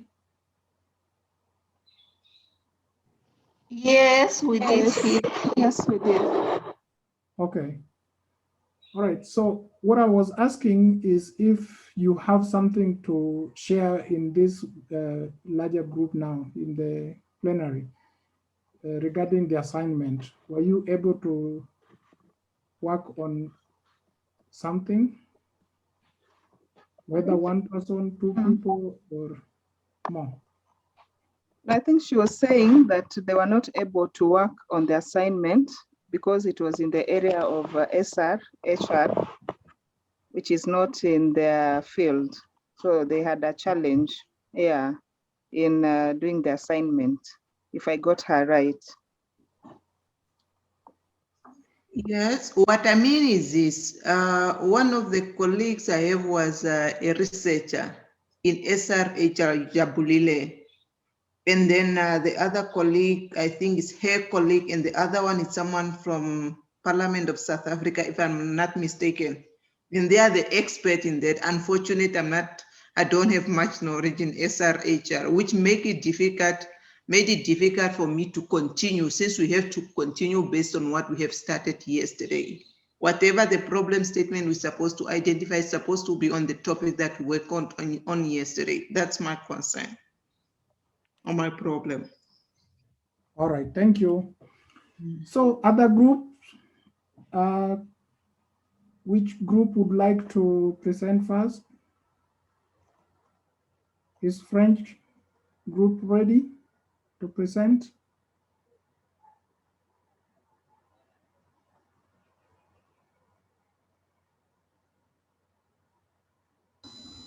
Oui, c'est moi, Liva. Je vais essayer de commencer, même si ce n'est pas facile de commencer. Je vais essayer quand même pour notre groupe. Je peux avoir la parole? Est-ce que vous m'entendez? Yes, yes, we hear you. Go ahead. Merci. J'espère que nous deux, moi et Christian, mon collègue, nous avons bien faire notre présentation. Là, je vais énoncer le problème et les besoins. Nous avons choisi la région, la zone sud de Madagascar. Là, c'est un peu déserté et sec, zone sec. Et le problème, c'est qu'il y a une insuffisance d'eau dans la zone sud de Madagascar. Alors, on a besoin d'un projet d'innovation, c'est-à-dire il y avait déjà des projets auparavant, mais on a besoin de renforcement des techniques d'extraction d'eau parce qu'il semble que c'est encore insuffisant pour la zone sud. Pour la justification et la raison, nous avons justifié à partir de la malnutrition de la population de la zone sud. Les enfants souffrent de la famine, non, surtout les enfants, non seulement les enfants, mais surtout les enfants. Il y a aussi, à cause de cette malnutrition et l'insuffisance d'eau, il y a une augmentation de la demande d'aide à l'approvisionnement en eau venant de la zone sud. Donc, nous avons visé comme premier objectif de repérer les lieux bénéficiaires qui ont déjà bénéficié de l'eau potable. Et après, on va faire une implantation des nouveaux bornes fontaines pour les lieux qui sont encore privés d'eau. Et deuxièmement, nous avons visé comme but, comme je viens juste de dire, de renforcer les techniques d'extraction d'eau, formation en agriculture pour les gens. Pour éviter la malnutrition, on a besoin de formation en agriculture et on a besoin de construire dans chaque quartier une bonne fontaine. Allô? Je peux continuer? Oui, merci. Oui. Et pour le plan méthode de mise en œuvre, là, nous avons mis 4 ans pour le projet. Pour la première année, comme notre objectif, c'est de mobiliser les gens concernant la construction de la bonne fontaine et surtout pour répondre à leurs besoins de demande de construire de la bonne fontaine. Alors, notre premier objectif, c'est la mobilisation pendant la première année. Okay? Le groupe cible, c'est la population. Et les ressources nécessaires, ce sont premièrement les autorités locales, après les agents du ministère tutelle, c'est-à-dire ministère de l'eau. À Madagascar, il y a un ministère de l'eau. Et aussi des bénévoles, comme on vient juste de nous expliquer lors de la présentation des diapositives. On a besoin de bénévoles car les autorités locales, les agents du ministère ne sont pas suffisants pour faire la mobilisation. Et le budget, on ne parle pas le budget parce qu'on n'a pas encore fait l'étude concernant le budget. Et qui sont la responsabilité principale, c'est de convaincre les gens de suivre la formation qu'on va leur donner. Pour la stratégie numéro 1, nous avons pensé, moi et mon collègue, qu'on va faire la mobilisation par commune. Premièrement, pendant la première année et aussi deuxième année. Car la zone sud, c'est vaste. Alors, on a besoin de 2 ans de mobilisation. Premièrement, par commune. Et quelle est l'activité qu'on va faire? On va identifier les lieux déjà bénéficiaires, comme je viens de dire. Et à partir de ces lieux bénéficiaires, on peut repérer de nouveau des lieux d'implantation des bornes fontaines. Et le repérage, ça va faire pendant la deuxième année, la troisième année. Et aussi, pour la stratégie numéro 2, on a pensé après la commune, parce que c'est vaste, on va faire la mobilisation au niveau du quartier. Alors, stratégie 2 par quartier. Et quelle est l'activité qu'on va faire? Pendant le troisième année, quatrième année, on va construire les bornes fontaines et surtout former les gens concernant l'agriculture. Parce que la famine, la malnutrition vient de l'insuffisance en agriculture, de nourriture. Alors, on va former, qui va former les gens, comme je viens de dire auparavant, les autorités locales avec leurs conseils et tout ça, les agents du ministère tutelle et les bénévoles. Et aussi, deuxième activité pour la stratégie numéro 2, c'est la réception des bornes fontaines, quatrième année, c'est-à-dire la fin du projet. Voilà ce que nous avons fait, moi et Christian. Et nous attendons votre remarque. Merci beaucoup.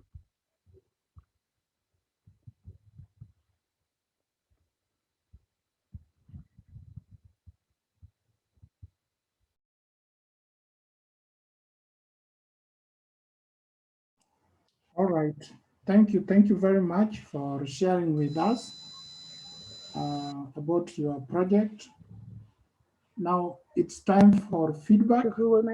First of all, I would like to hear from other participants if you have some questions, some comments to this group. Please go ahead. You can unmute. You can raise up your hand. You can type something.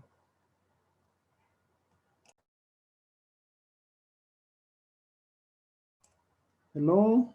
No feedback?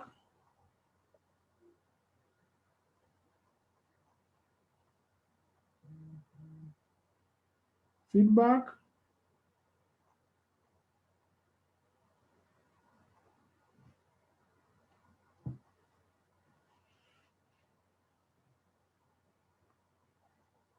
Okay.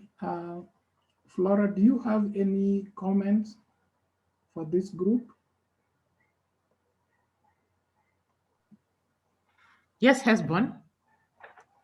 I want to appreciate the work that the group has started doing. They stated that the problem is one on access to water. And in the justification, they mentioned about the population being now malnourished. And it was my opinion that what was in the justification would have been part of the problem. And so I thought what was shared under justification can be moved to the problem. And under the justification, we can come up with why we need to do this project. What changes will it make? So I thought that was one of the aspects that I thought of. Then I liked the fact that the group attempted to come up with an implementation plan, which appeared to be clear in terms of the strategies and the target groups, and also the target group specifically. On the lead responsibility, the question that needs to be answered there is who is going to be doing this?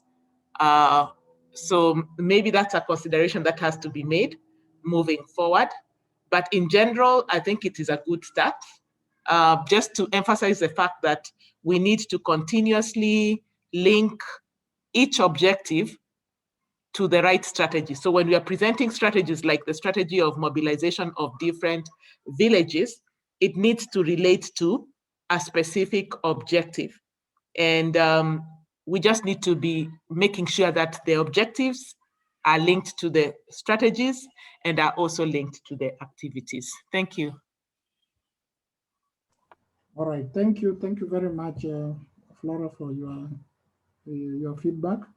Now, in addition to Flora's feedback, what I wanted to, this group did not use the template, but we are not going to penalize you for that. We still appreciate that you're able to go through this, and maybe you didn't have enough time to put together some, presentation, some slides. So that is okay. We would love to see slides, but maybe for tomorrow you'll be able to. As my colleague has said, just make sure that everything starts from the problem. And if you claim that there is a water problem and you want to solve that, just make sure that you are able to show that nobody is doing a similar thing, or others who have done it, then there are still issues, there's still problem. And so your approach or what you are proposing is going to be a better solution to the problem.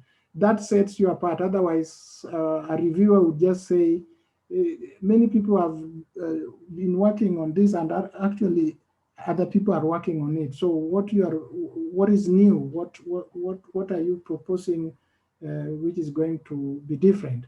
Because that is the starting point. If people are not on board regarding your problem, now even the solution, the innovation or the idea that you are trying to sell may not be sellable. They have to really understand that and agree with you that yes, this is a problem, especially in this, in our context. So that is the starting point, and I just want to emphasize that we start from there, then other things will follow. So thank you again. Just to check if there's any participant who has something to add.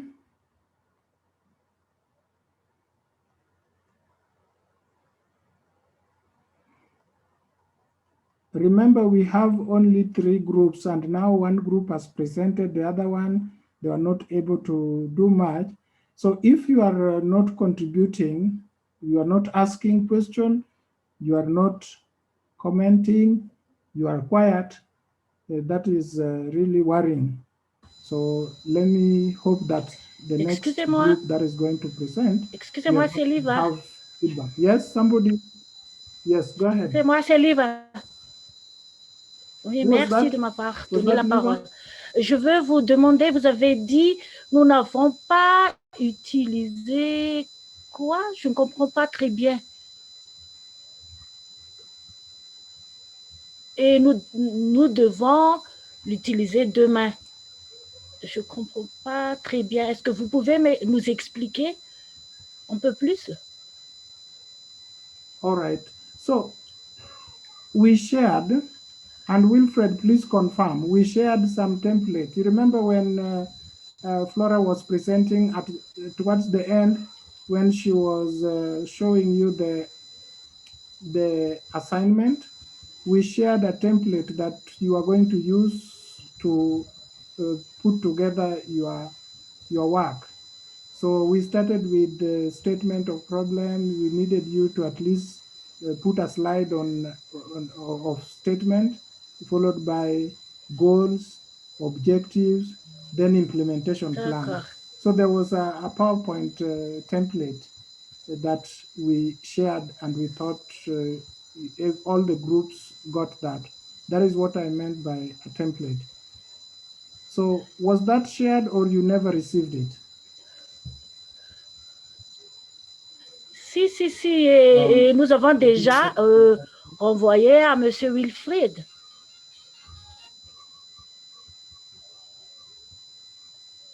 Okay, so if you, that is good. What you were hoping was that when you are presenting here, you'd literally share your screen and walk us through. That is what I meant. But thanks if you shared, it is okay. So let's have the next group. D'accord. Present. Désolé. Ok, je comprends maintenant.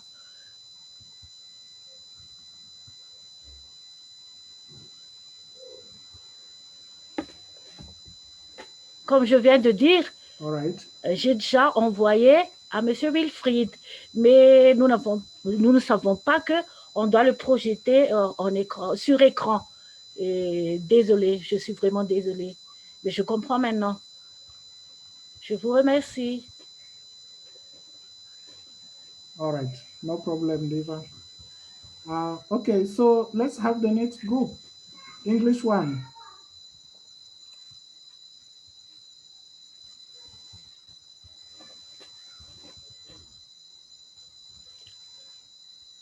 Oh, désolé.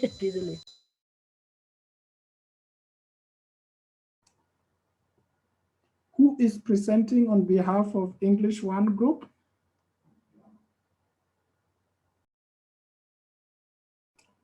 Hello? Am I alone here?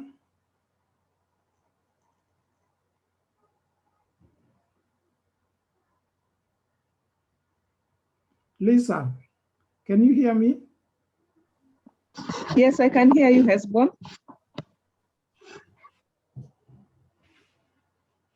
Okay, thank you. Can we have group 1 English present? And if possible, can the presenter share their screen so that we are able to follow?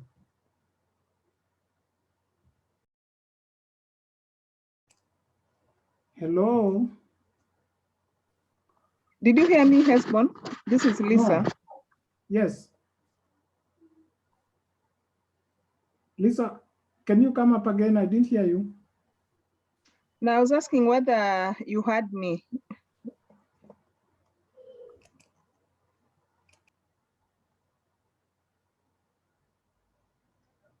Yes. I can't hear anything. I can hear you now over the phone. Is somebody presenting?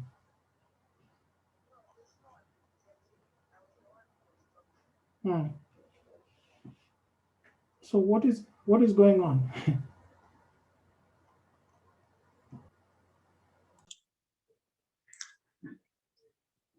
Jailos, yes. Are you there? Are you there? Yes, I'm here. I think it was pointed out that you are the one to present on our behalf. Oh, I didn't know.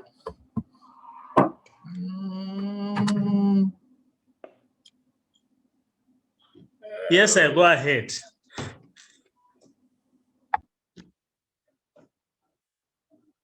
Jailos? Yes, I think I don't know how I will display the presentation on this meeting. Agnes can help us. Okay. Agnes? Should I share? Yeah, share it, please. Um, Well, I have so many things open here. I might be sharing the wrong thing.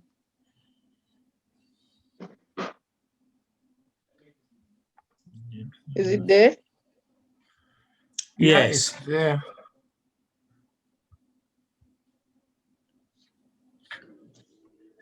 Okay.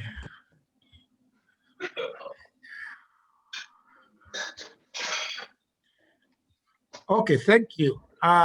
In our group, we came up with the 2 problem statements. Hello? Is everybody hearing me? Hello? Yes, we can hear you. Yes, we can hear you. Okay, you can hear me. Okay, you can hear me. Okay, we came up with the 2 problem statements. The first statement is to do with the social protection for children. For social protection for children. So they identify the problems. The first problem is lack of resources by parents, resulting into high rate of school children, child school dropouts, and increase in child marriages.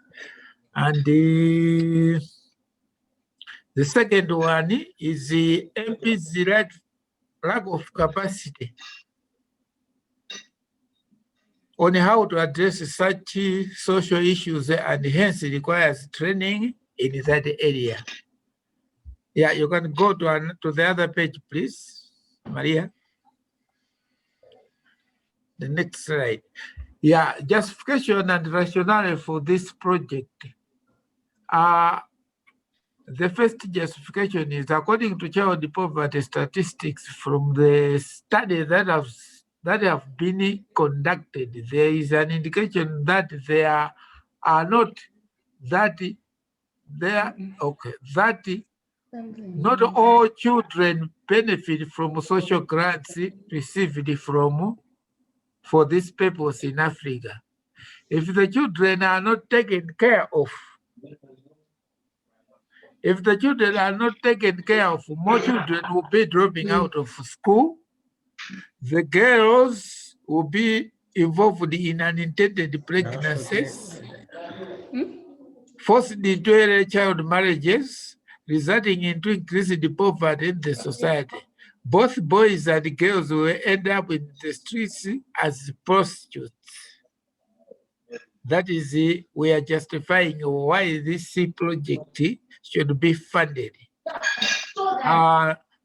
The goal is to capacitate MPs on social protection for children. The first objective is to reduce children school dropouts, and the second objective is end child marriages.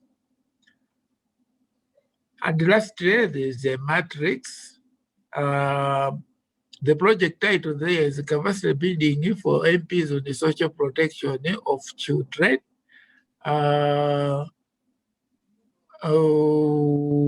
The expected objective is to end school dropouts and the child marriages. Of course, because of time, we couldn't indicate, we couldn't finalize, but the objectives are the same as it was indicated above.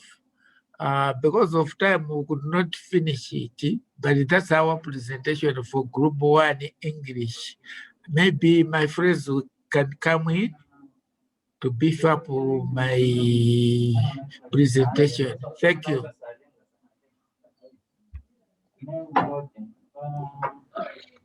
Thank you very much, Jelosi. Yes, yes. Is other group members, do you want to add something?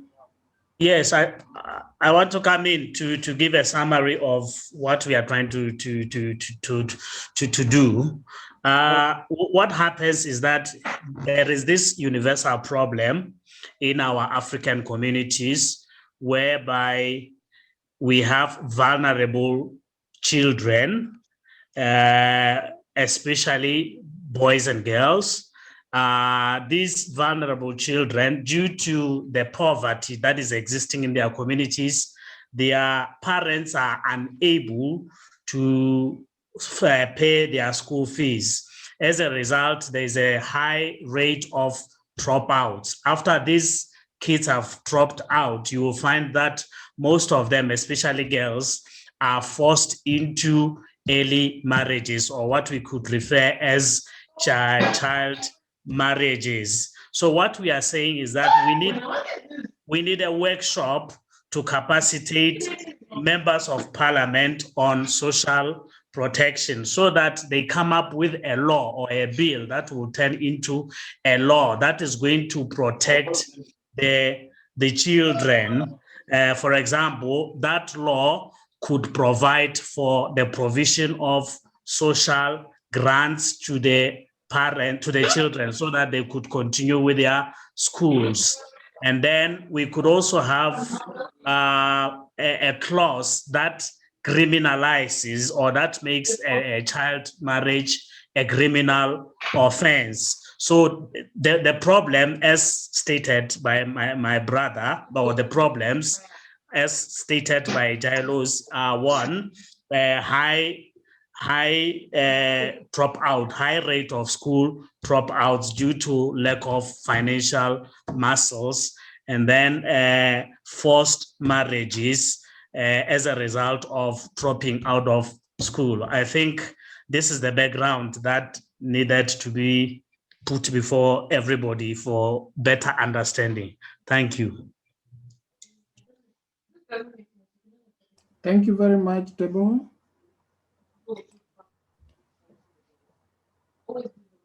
So somebody has already given you some feedback. Thank you very much, Leo.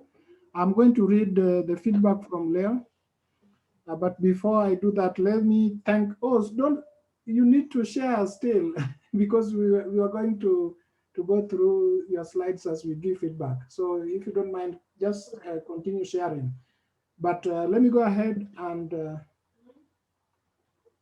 so can you share, please continue sharing your screen.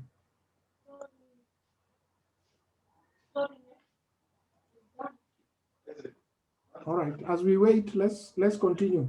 Now, before we continue, can we appreciate this group for presenting and making that good presentation? Thank you very much, English 1 group. Now, the first feedback is from Leo, and I see Angela's hand, so that would be the next one. But let me read Subanda's comment. Subanda is suggesting it might be useful to focus on specific countries or a country in Africa just to provide focus. It could be one of the countries with the highest statistics and build from there. Thank you very much, Leo. I think the group is taking note, and that is a great point. So thank you for that suggestion. Now, open to the rest of us. Can you, thank you very much. Don't stop, just keep it there. Can we get more feedback from other participants? Yes, do I have the floor? Yes, Angela, go ahead. Yes, my observation from the previous group. Thank you for the presentation. My first concern or my observation is the problem statement. The first bullet, it talks about lack of financial resources. And then the second bullet, it talks about lack of capacity sustaining. Now, the problem statement did not really come out clearly. Lack of financial resources from the parent side, or is it lack of capacity building for the MPs in order to come up with the law that will be able to assist in that regards? The second observation is in terms of the justification. I was expecting that when they indicated that there was research done or conducted When was it done? Because you need to be specific. Was it recently done or maybe it's 10 years ago? Where was it done? Is it in Africa? Which countries in Africa? Is it Africa at large? Is it in a specific country, or is it just a certain town within a country in Africa? And then the last observation, it was when it's coming to the objectives, because the objectives goes to reduce children school dropouts. So how measurable is it? You want to reduce children dropout with what? How many numbers, or what? Or with what percentages? And by when? Because it also should have a time frame. You want to reduce it maybe by when, which month or which year, and with how many percentages, indeed, to see if there's any improvement done. So it's so a little bit vague, if I can say so. And then end child marriages. And so the objectives is not really stand out clearly, and to see if they are tangible enough and to convince the person if it's really possible to be done. That's my observation. Thank you. Wow, thank you very, very much, Angela, for your comments. So in summary, and I hope the group was taking note, Angela is challenging us to look at the problem statement again. It is not clear. She's wondering, is the problem the lack of financial resources by parents, or is the problem the dropout? And so remember what I said when we were talking about problem statement. I said that if you are able to craft your statement in such a way that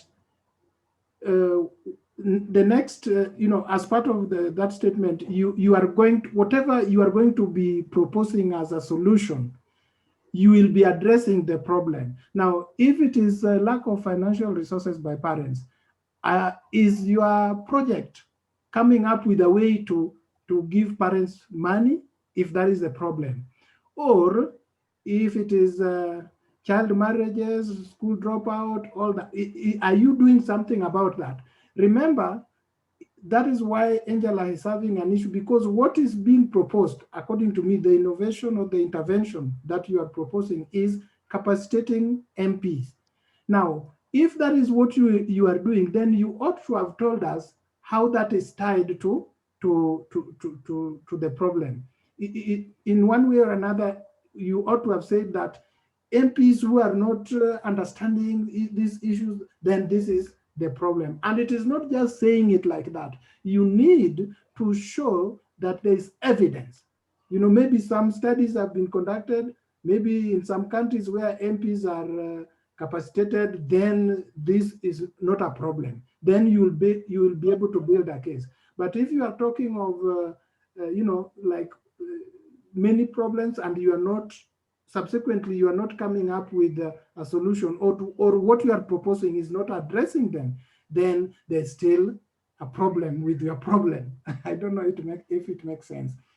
And then something also that Angela emphasized on, let the objectives be smart as much as possible.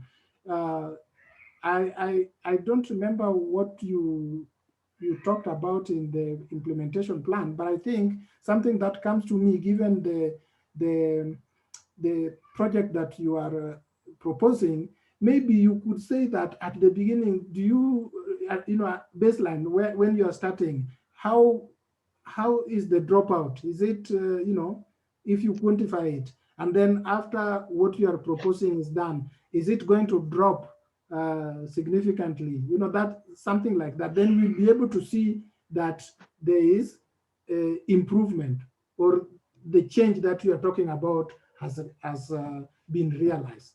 So as you think of those objectives, don't just say end child marriages. No. Try to make them as smart as possible. All right. I was just highlighting what Angela said, so that the group could not miss what you are talking about. You see, the second objective is end child marriages. that one is as broad and, not, yeah, you need to make it more specific. So thank you, Angela. Somebody else, I'm seeing only your hand. Am I missing? Let's have more feedback, please.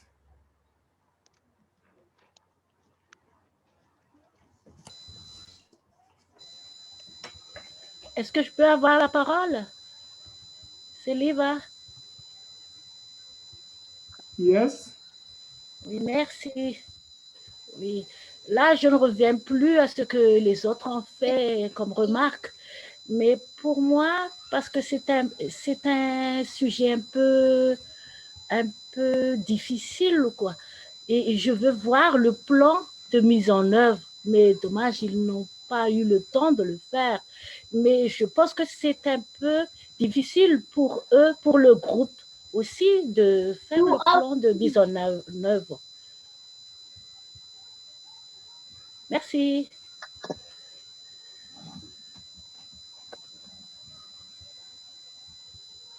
All right, thank you for your feedback.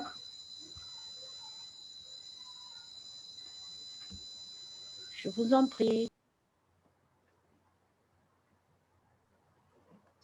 All right, so more feedback, please.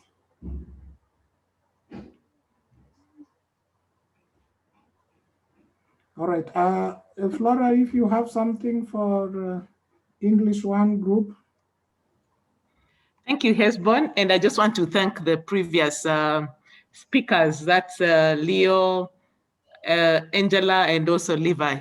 I think they have spoken my mind, and I'm very impressed at the way they were able to articulate aspects to do with the problem statement, what needs to come out of the problem statement, what needs to come out of the justification, and just to point out the fact that what has been provided is not yet a justification. So try and answer the question of, so if this study is done, what exactly will the impact be? Or what exactly will the effect be? That can form your justification. Again, the goal, I think that was mentioned by Angela, that needed to come out more clearly. And this is such a wide area, which obviously this study may not be able to accomplish within four years, for example. And so there's need to ask yourself, what exactly do I want to do? Am I capacitating, as has been put, the MPs? So when you undo that word, when you unpack that word capacitate, what does it mean? Because it can mean so many things. And what it means is what can easily come out and become your objectives. So just think of that again as to how to improve on your objectives. And beyond being not being measurable, I think Angela mentioned the fact of measurability.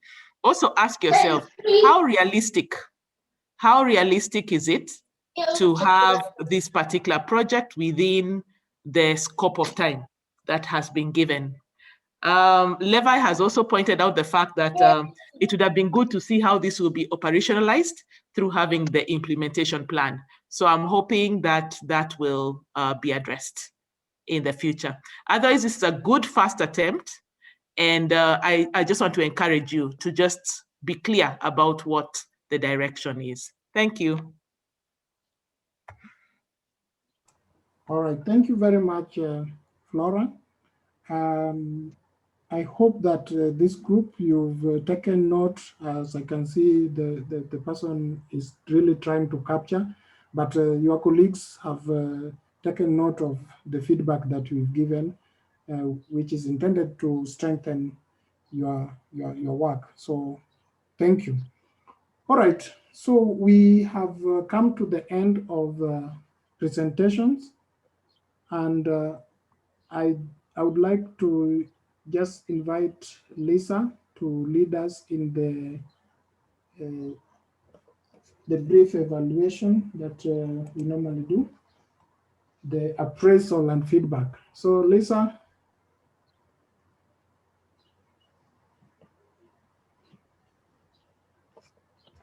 Angela, your hand is still up. I believe this is old hand, not new one. Okay. All right, go ahead, Lisa.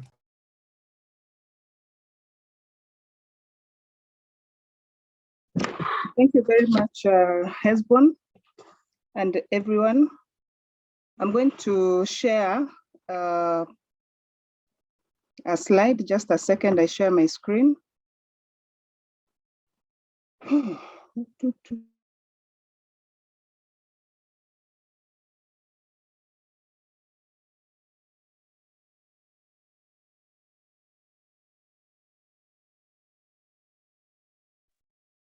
Can you see my screen?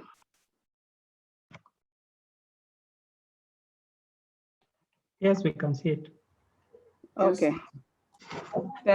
All right, thank you very much. I'd like to request everyone if they can go to www.menti.com. What? www?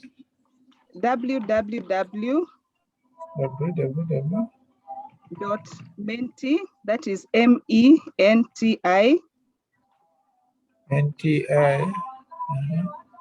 .com.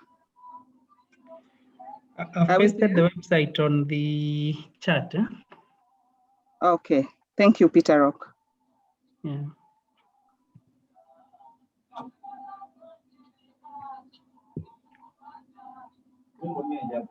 Oh, we're there.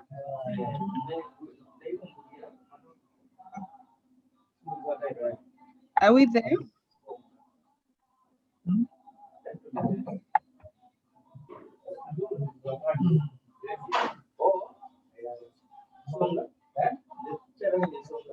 That is www.menti.com.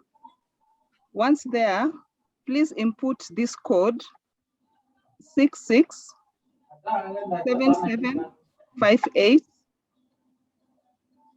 Please include the code in the chat as well, Peter Rock. I've pasted the code on the chat as well.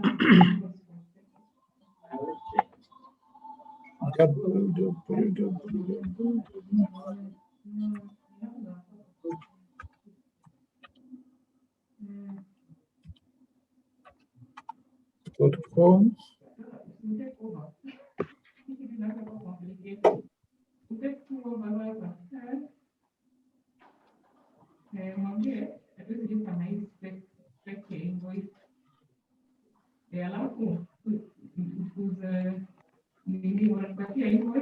What's the code, madam?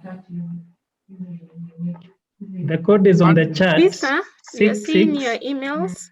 Please present. The code is on what? The code is on the chat. Okay. And it is 667758.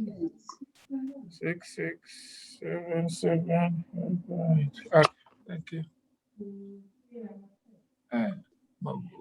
Yes, thank you. Is everyone there? Have we input the code? Yeah. Okay, thank you very much for that confirmation.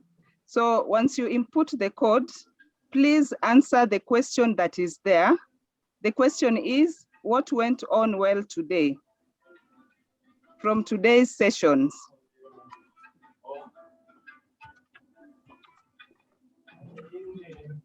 So once you have responded, we should be able to see your response projected on the screen.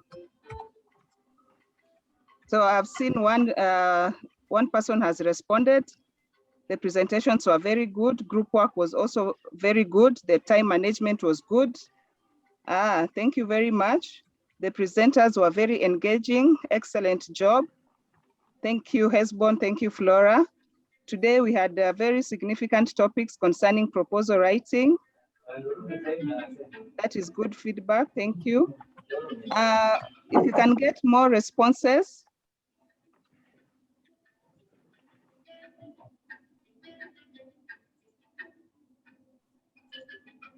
I think so far only 6 people have responded on this question.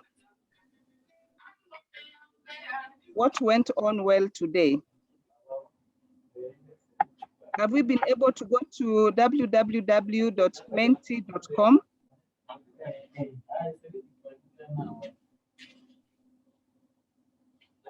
And then use the code 667758.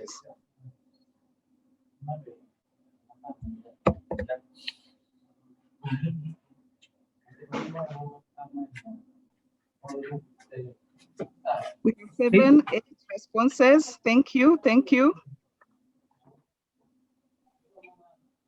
We should be expecting about slightly above 20 responses. So if you haven't gotten there, please just go and provide some feedback. Lisa, check your phone.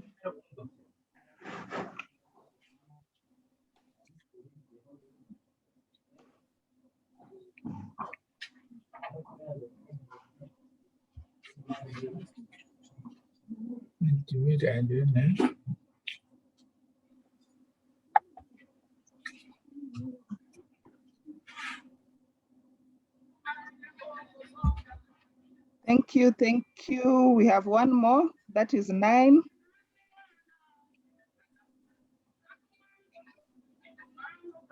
I see the participants are 30. That's inclusive of the, sorry, participants are 30. That's inclusive of the facilitators. Yeah, so the facilitators are roughly about 10.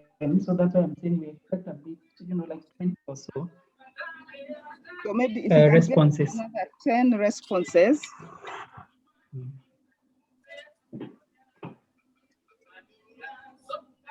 Is there anyone who is experiencing any challenge in accessing www.menti.com?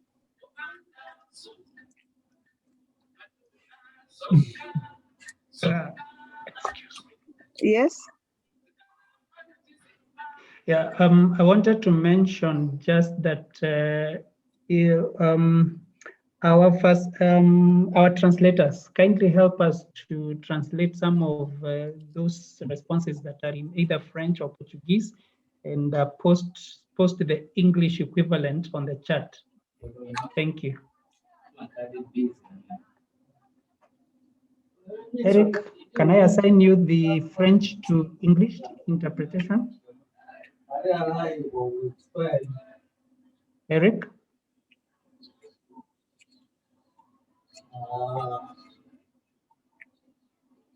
Eric, are you here? Okay, thank you, Sarah. Okay.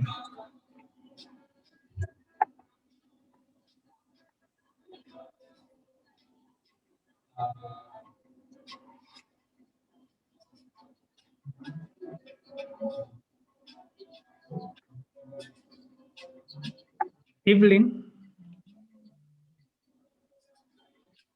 Evelyn?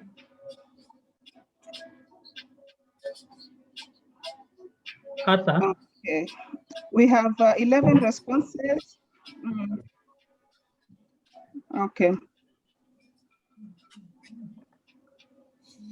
Let me know if you want me to move up or down so that you can be able to read all the responses. This is feedback from you. If you've not given us your feedback. Lisa? Yes? I wanted to talk to some interpreters. Can any interpreter hear me? Yes. Who in particular?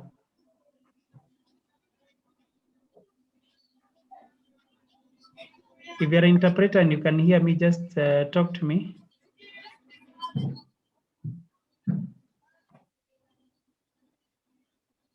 Or are they in the French and Portuguese channels? Because I can't hear them, but I can see. Okay, that is a menu. Yes. Yeah, we can hear you. Sarah, I can hear you. Okay, so I'm just asking why I can hear you, Sarah. Ah, okay. Are they in the different channels? Can you hear Sarah? I can't hear Sarah. I can hear Sarah. Okay, I don't know why I can't hear Sarah. You may need to come. You may need to come to the English channel. Yeah, we can hear Armenia too. Yes. Okay, I'm in the English channel now. So Sarah, hi. Okay. Yes, now I can hear you. So that is Sarah. Okay. I wanted to just give specific people so that you don't all of you do the same work. So Sarah, can you translate from Portuguese to English?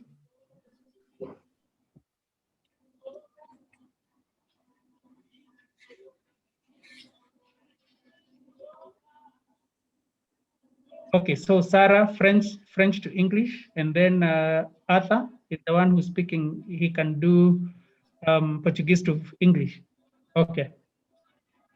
Thank you. Just look at what. Sorry. Just look at what Lisa is projecting. Okay. Yeah.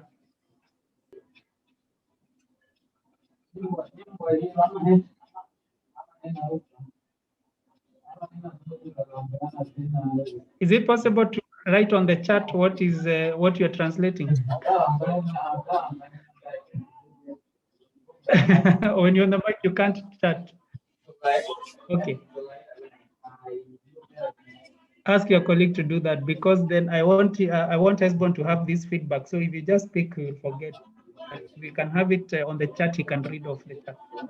Thank you. Sorry, when your colleague is we have doing that, received 12 responses. Shall I go to the next question? yeah, just before you go, Lisa, just a quick comment. Okay. So when your colleague is translating, let him copy and paste or repeat it, like here, tout était bien passé aujourd'hui, j'aime, copy that and then follow it with the English, because otherwise Peter Rock may not know which is which. But I think it is okay. You can use some Google translate to know which one you are referring to. So anyway, Lisa, you could go to the next one. Okay, thank you. Is there anyone who is still responding to the question before I move to the next slide? Lisa, just give me a second. See if I can download this one before you go very far. Okay. Just a second.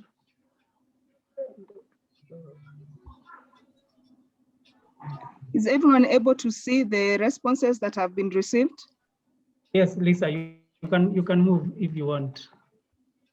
Okay, thank you, Peter Rock.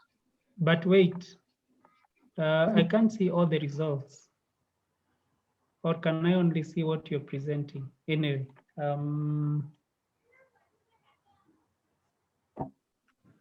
okay, that's fine. Lisa, you can proceed. I've received one more response. Maybe, yeah. Are there more people still responding? Please let us know before I move to the next slide. We have just received one more response, which is good. Okay, I'll move on to the next question. The next question is, what can we improve on? That's the next question. Please let us know how we can improve the session tomorrow based on your feedback today.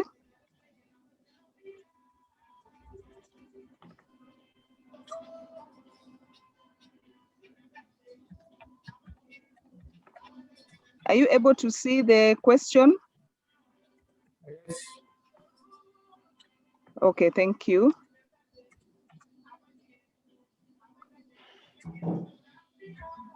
We only have one response. We have lost 2 participants since we started this exercise. We were at 30, now we are at 28. I hope we'll not lose any more before we finish.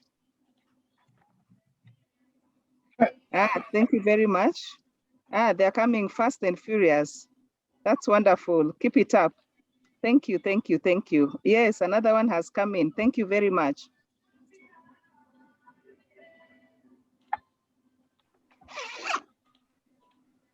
Thank you, thank you.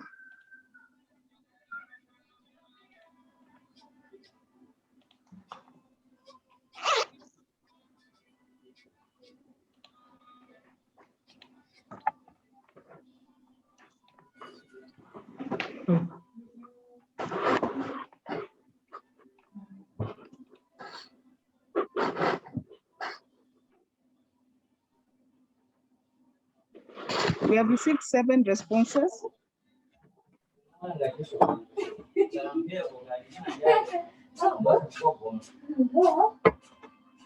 this is half of what we had received in the first question. Yes.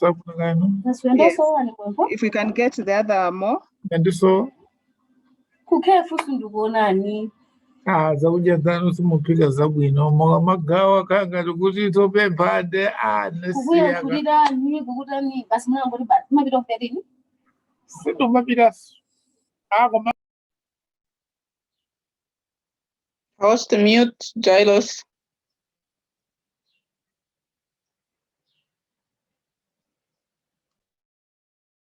Okay, thank you. We are at 10. At least we should be able to reach the number, the same number that we had in the first question, which was 14. Is there a question on the chat? Peter, please let me know. There is a translation on the chat. Okay. Okay. Yeah, Okay. the French one. Yeah. Okay, there's another one that has come in. Let me scroll up. We are at 11. We're waiting for 2, 3, 4 more. At least if you had responded in the first question, please let us know in the second question as well. What can we do better tomorrow? Please let us know.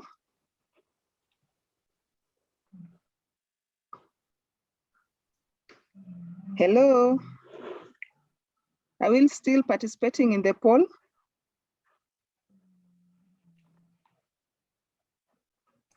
I think we are pretty much done, Lisa. Okay, thank you very much. I'll hand over to you, Hesbon. I'll keep this up. Don't close yet, Lisa. Just scroll up. Can I move to the, scroll up, or I move to the first slide? The first, yeah, just there. Okay. The second question, the very first response, so that we see if there's anything that requires some attention, something done. Which one? This one, Hesbon? Just scroll up, all the way up. All right, thank you. So there's really not much, keep it up, too much information at the same time. So that we need to address that. So this person is suggesting that, thinking that the content is too much. We are covering a lot within, a short time. So he or she is overloaded. Is that the feedback? I'm not sure, because at the same time we are able to finish early and even have time. Maybe it could just be that you are not familiar with the content, but we will gauge. What I would suggest to this participant is to let us know if we are going too fast. Please raise up your hand. Let us know if you are missing something. You just notify us, and then the facilitator will be able to go slowly. Just like you would also let us know if we need to speed up. So that would be a way for us to address that response, rather that feedback. Everything, it would be great if participants could go to breakout rooms. Yeah, today we experienced that one group, there was only one person, or the other person was not there. So it would be good to have at least 2 people. Otherwise, can you discuss alone? That would not work. So please make sure you go to your group. And then the presentations were loud and clear. I don't know if it is possible to. Can you scroll down? If it is possible to do what? Prepare some samples for group when discussing. I'm not sure what is being suggested here, but we do give examples. We can't give you examples for the group work because we want you to use your own project or study to respond to the questions that we give. So that would be my response, but you can follow up if it is not what you intended. Then for the Portuguese, please, the one that reads Meme, is that, I believe that is not French.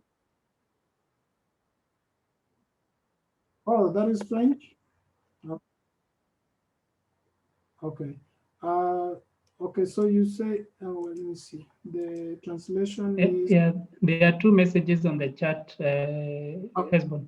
Okay, I see. The time is well managed, but I think that we need more time to be able to carry out the exercises. Okay, thank you.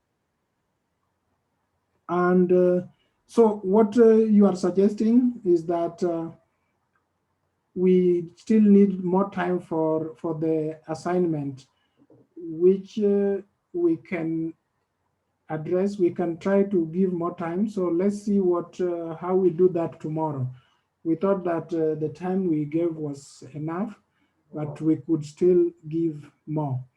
All right, second French message, even if I'm new to this, I'm able to follow through on my side, which is perfect. So thank you. Thank you. I believe those are the only ones.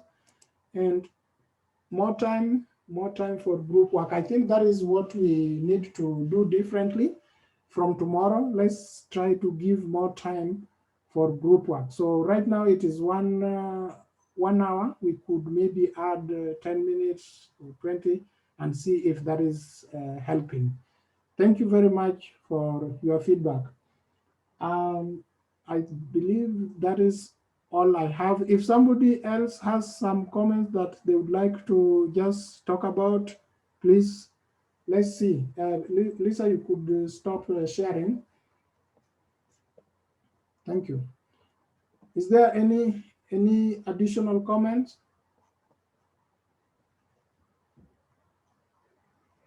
Okay, looks like we are all good. So thank you very much for your participation today. I believe that we are making progress. I still challenge us to keep time, and particularly for group work, let's be in our groups. So tomorrow, like we did today, when you come, you'll just go straight to your rooms, the breakout rooms for the first 30 minutes. We can give you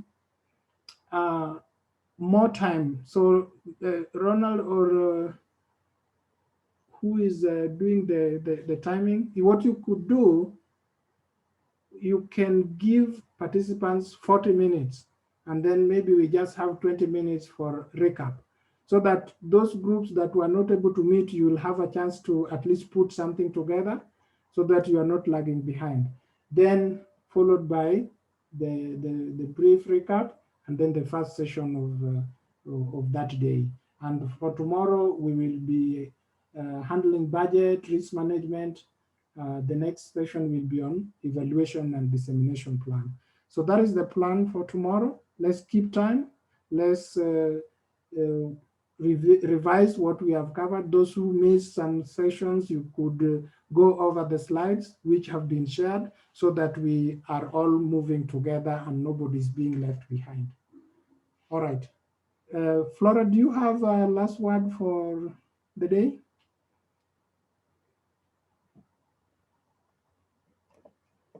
Hello, Flora. I think Flora is gone. All right. Thank you very much. No. I'm here. Yeah. Okay. I was just asking. She was looking for her unmute button. Yes. Yeah, I just want to appreciate all the participants. I think what I enjoyed most is seeing the participants be able to critique each other's work after the group work. And I believe even as we continue for the rest of the part of the week, that we'll be able to assist each other and peer review each other's work in order to be able to improve the kind of projects that will come out of this. So thank you very much and have a lovely week.